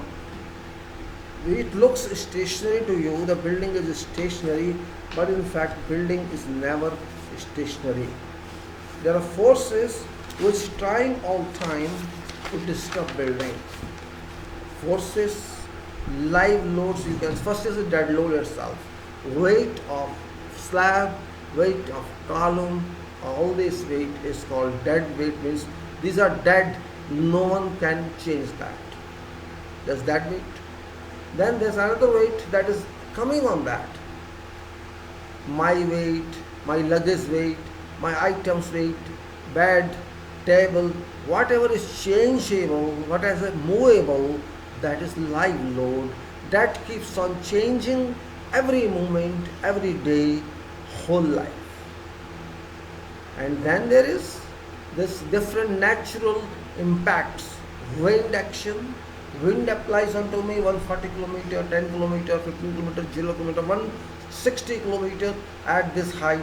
It affects building, and buildings like this dances, and it's like seismic effect, earthquake effects. It's like this, or these are major. So due to these loads, my building is never stationary, never resting. It's always moving, limitedly or unlimitedly. That's what I say. It's very important point for your structure to be stable. And stable is one part in design of structures. Stability is there, but in addition to stability, when you design stability, you are confident that this thing will work well, but it will work well only if it is produced well. Design part is one part. That is theoretical part based on information available, based on information of soil, information of wind, information of seismic action, information about live load we have. Though whatever we take into design is never same. Example, we take into design, concrete weight is okay, that's fine. I'm talking live load. We say 200 kg or 250 kg or 300 kg per square meter. We assume that it should be there, but if you check, it will not be same. We say uniform load all over floor, but it's never uniform all over floor. Somewhere side is more, somewhere less. So actually our assumptions are also limited. There is no other way. We can't foresee what load shall be somewhere. So in fact there is erroneous assumption. Same thing applies to wind. We say so many meters it shall be pressure of wind. but we don't know exactly what pressure of wind is. And same applies to earthquake. So accept that load, all other loads are unknown, imaginary. That's one flaw in design. But we though have no other assumption. We have no other way. We have to depend on that. Keeping dependent on that ill information or incomplete information or incomplete forecast, we have to depend on that design, and if that design is converted to real work, that is best work. And if we are unable to convert that design into physical action, into physical material, on-site building work, then design, whatever we had, is not transformed to physical work, physical product. This means we have done job, but that is defective job. We are sure this is defective, but there is no way out. Once we have done, we have done. That's why my stress is that at least whatever design is, whatever constraints are, it should be done properly on site, and that is called project management on site. So there are project management at initial stage, there is project management at development stage, there is project management at design stage, there is project management at execution stage. That is what I am talking. If that project management is defective, so all fail. That is where your quality pays. That is where attention and concentration pays. That is where technical engineering pays. This is what I am talking about. I am not talking about something unknown. I am talking about at least within such kinds of science we have to do something, and that something is important. This is all practical experience I am talking. I am not sticking to codes. Codes are also exceptional. These are not perfect. These are also assumptive. This depends upon where you are working. Your codes are unknown. These are only definitions of code. Details of you take this much, take this much, take that. Means within certain constraints, this is okay. We don't know 100% what soil is about.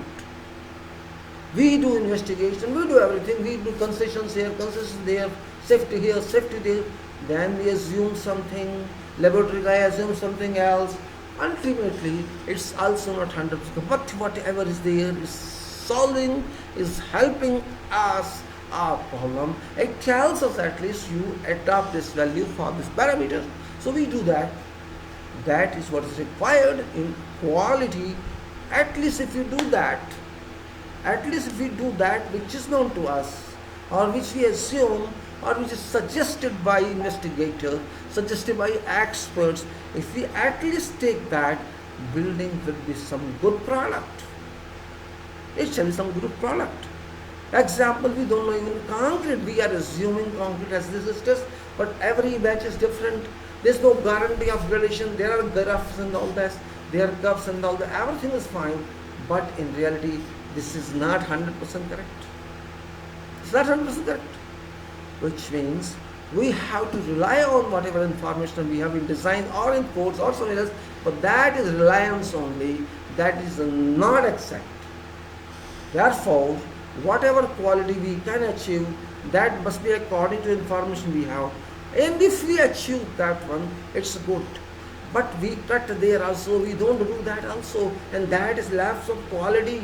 And there I'm saying, I'm struggling with management. I'm saying this is management. Manage properly. If you manage this much, it shall be fine. But that must be managed. And if we miss that, we miss everything. That's point of approach I'm talking of.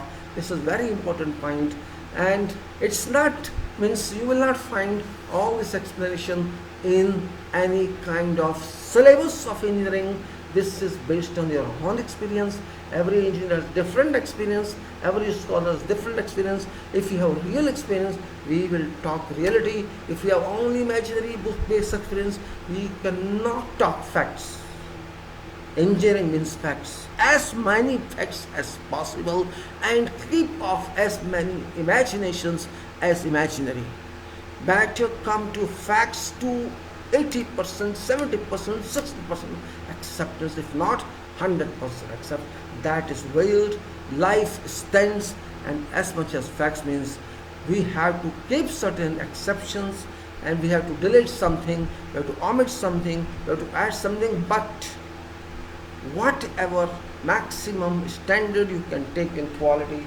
That is very important from each and every professional viewpoint, and that is where I always stress we can do something if we want to do something, and if we don't want to do something we cannot do something. With this I take your leave for next time. Thank you very much. Though today no many people, no problem, you can read this, you can read this later on. And this I thank you very much, gentlemen, and I close it now. Thanks a lot indeed for your presence.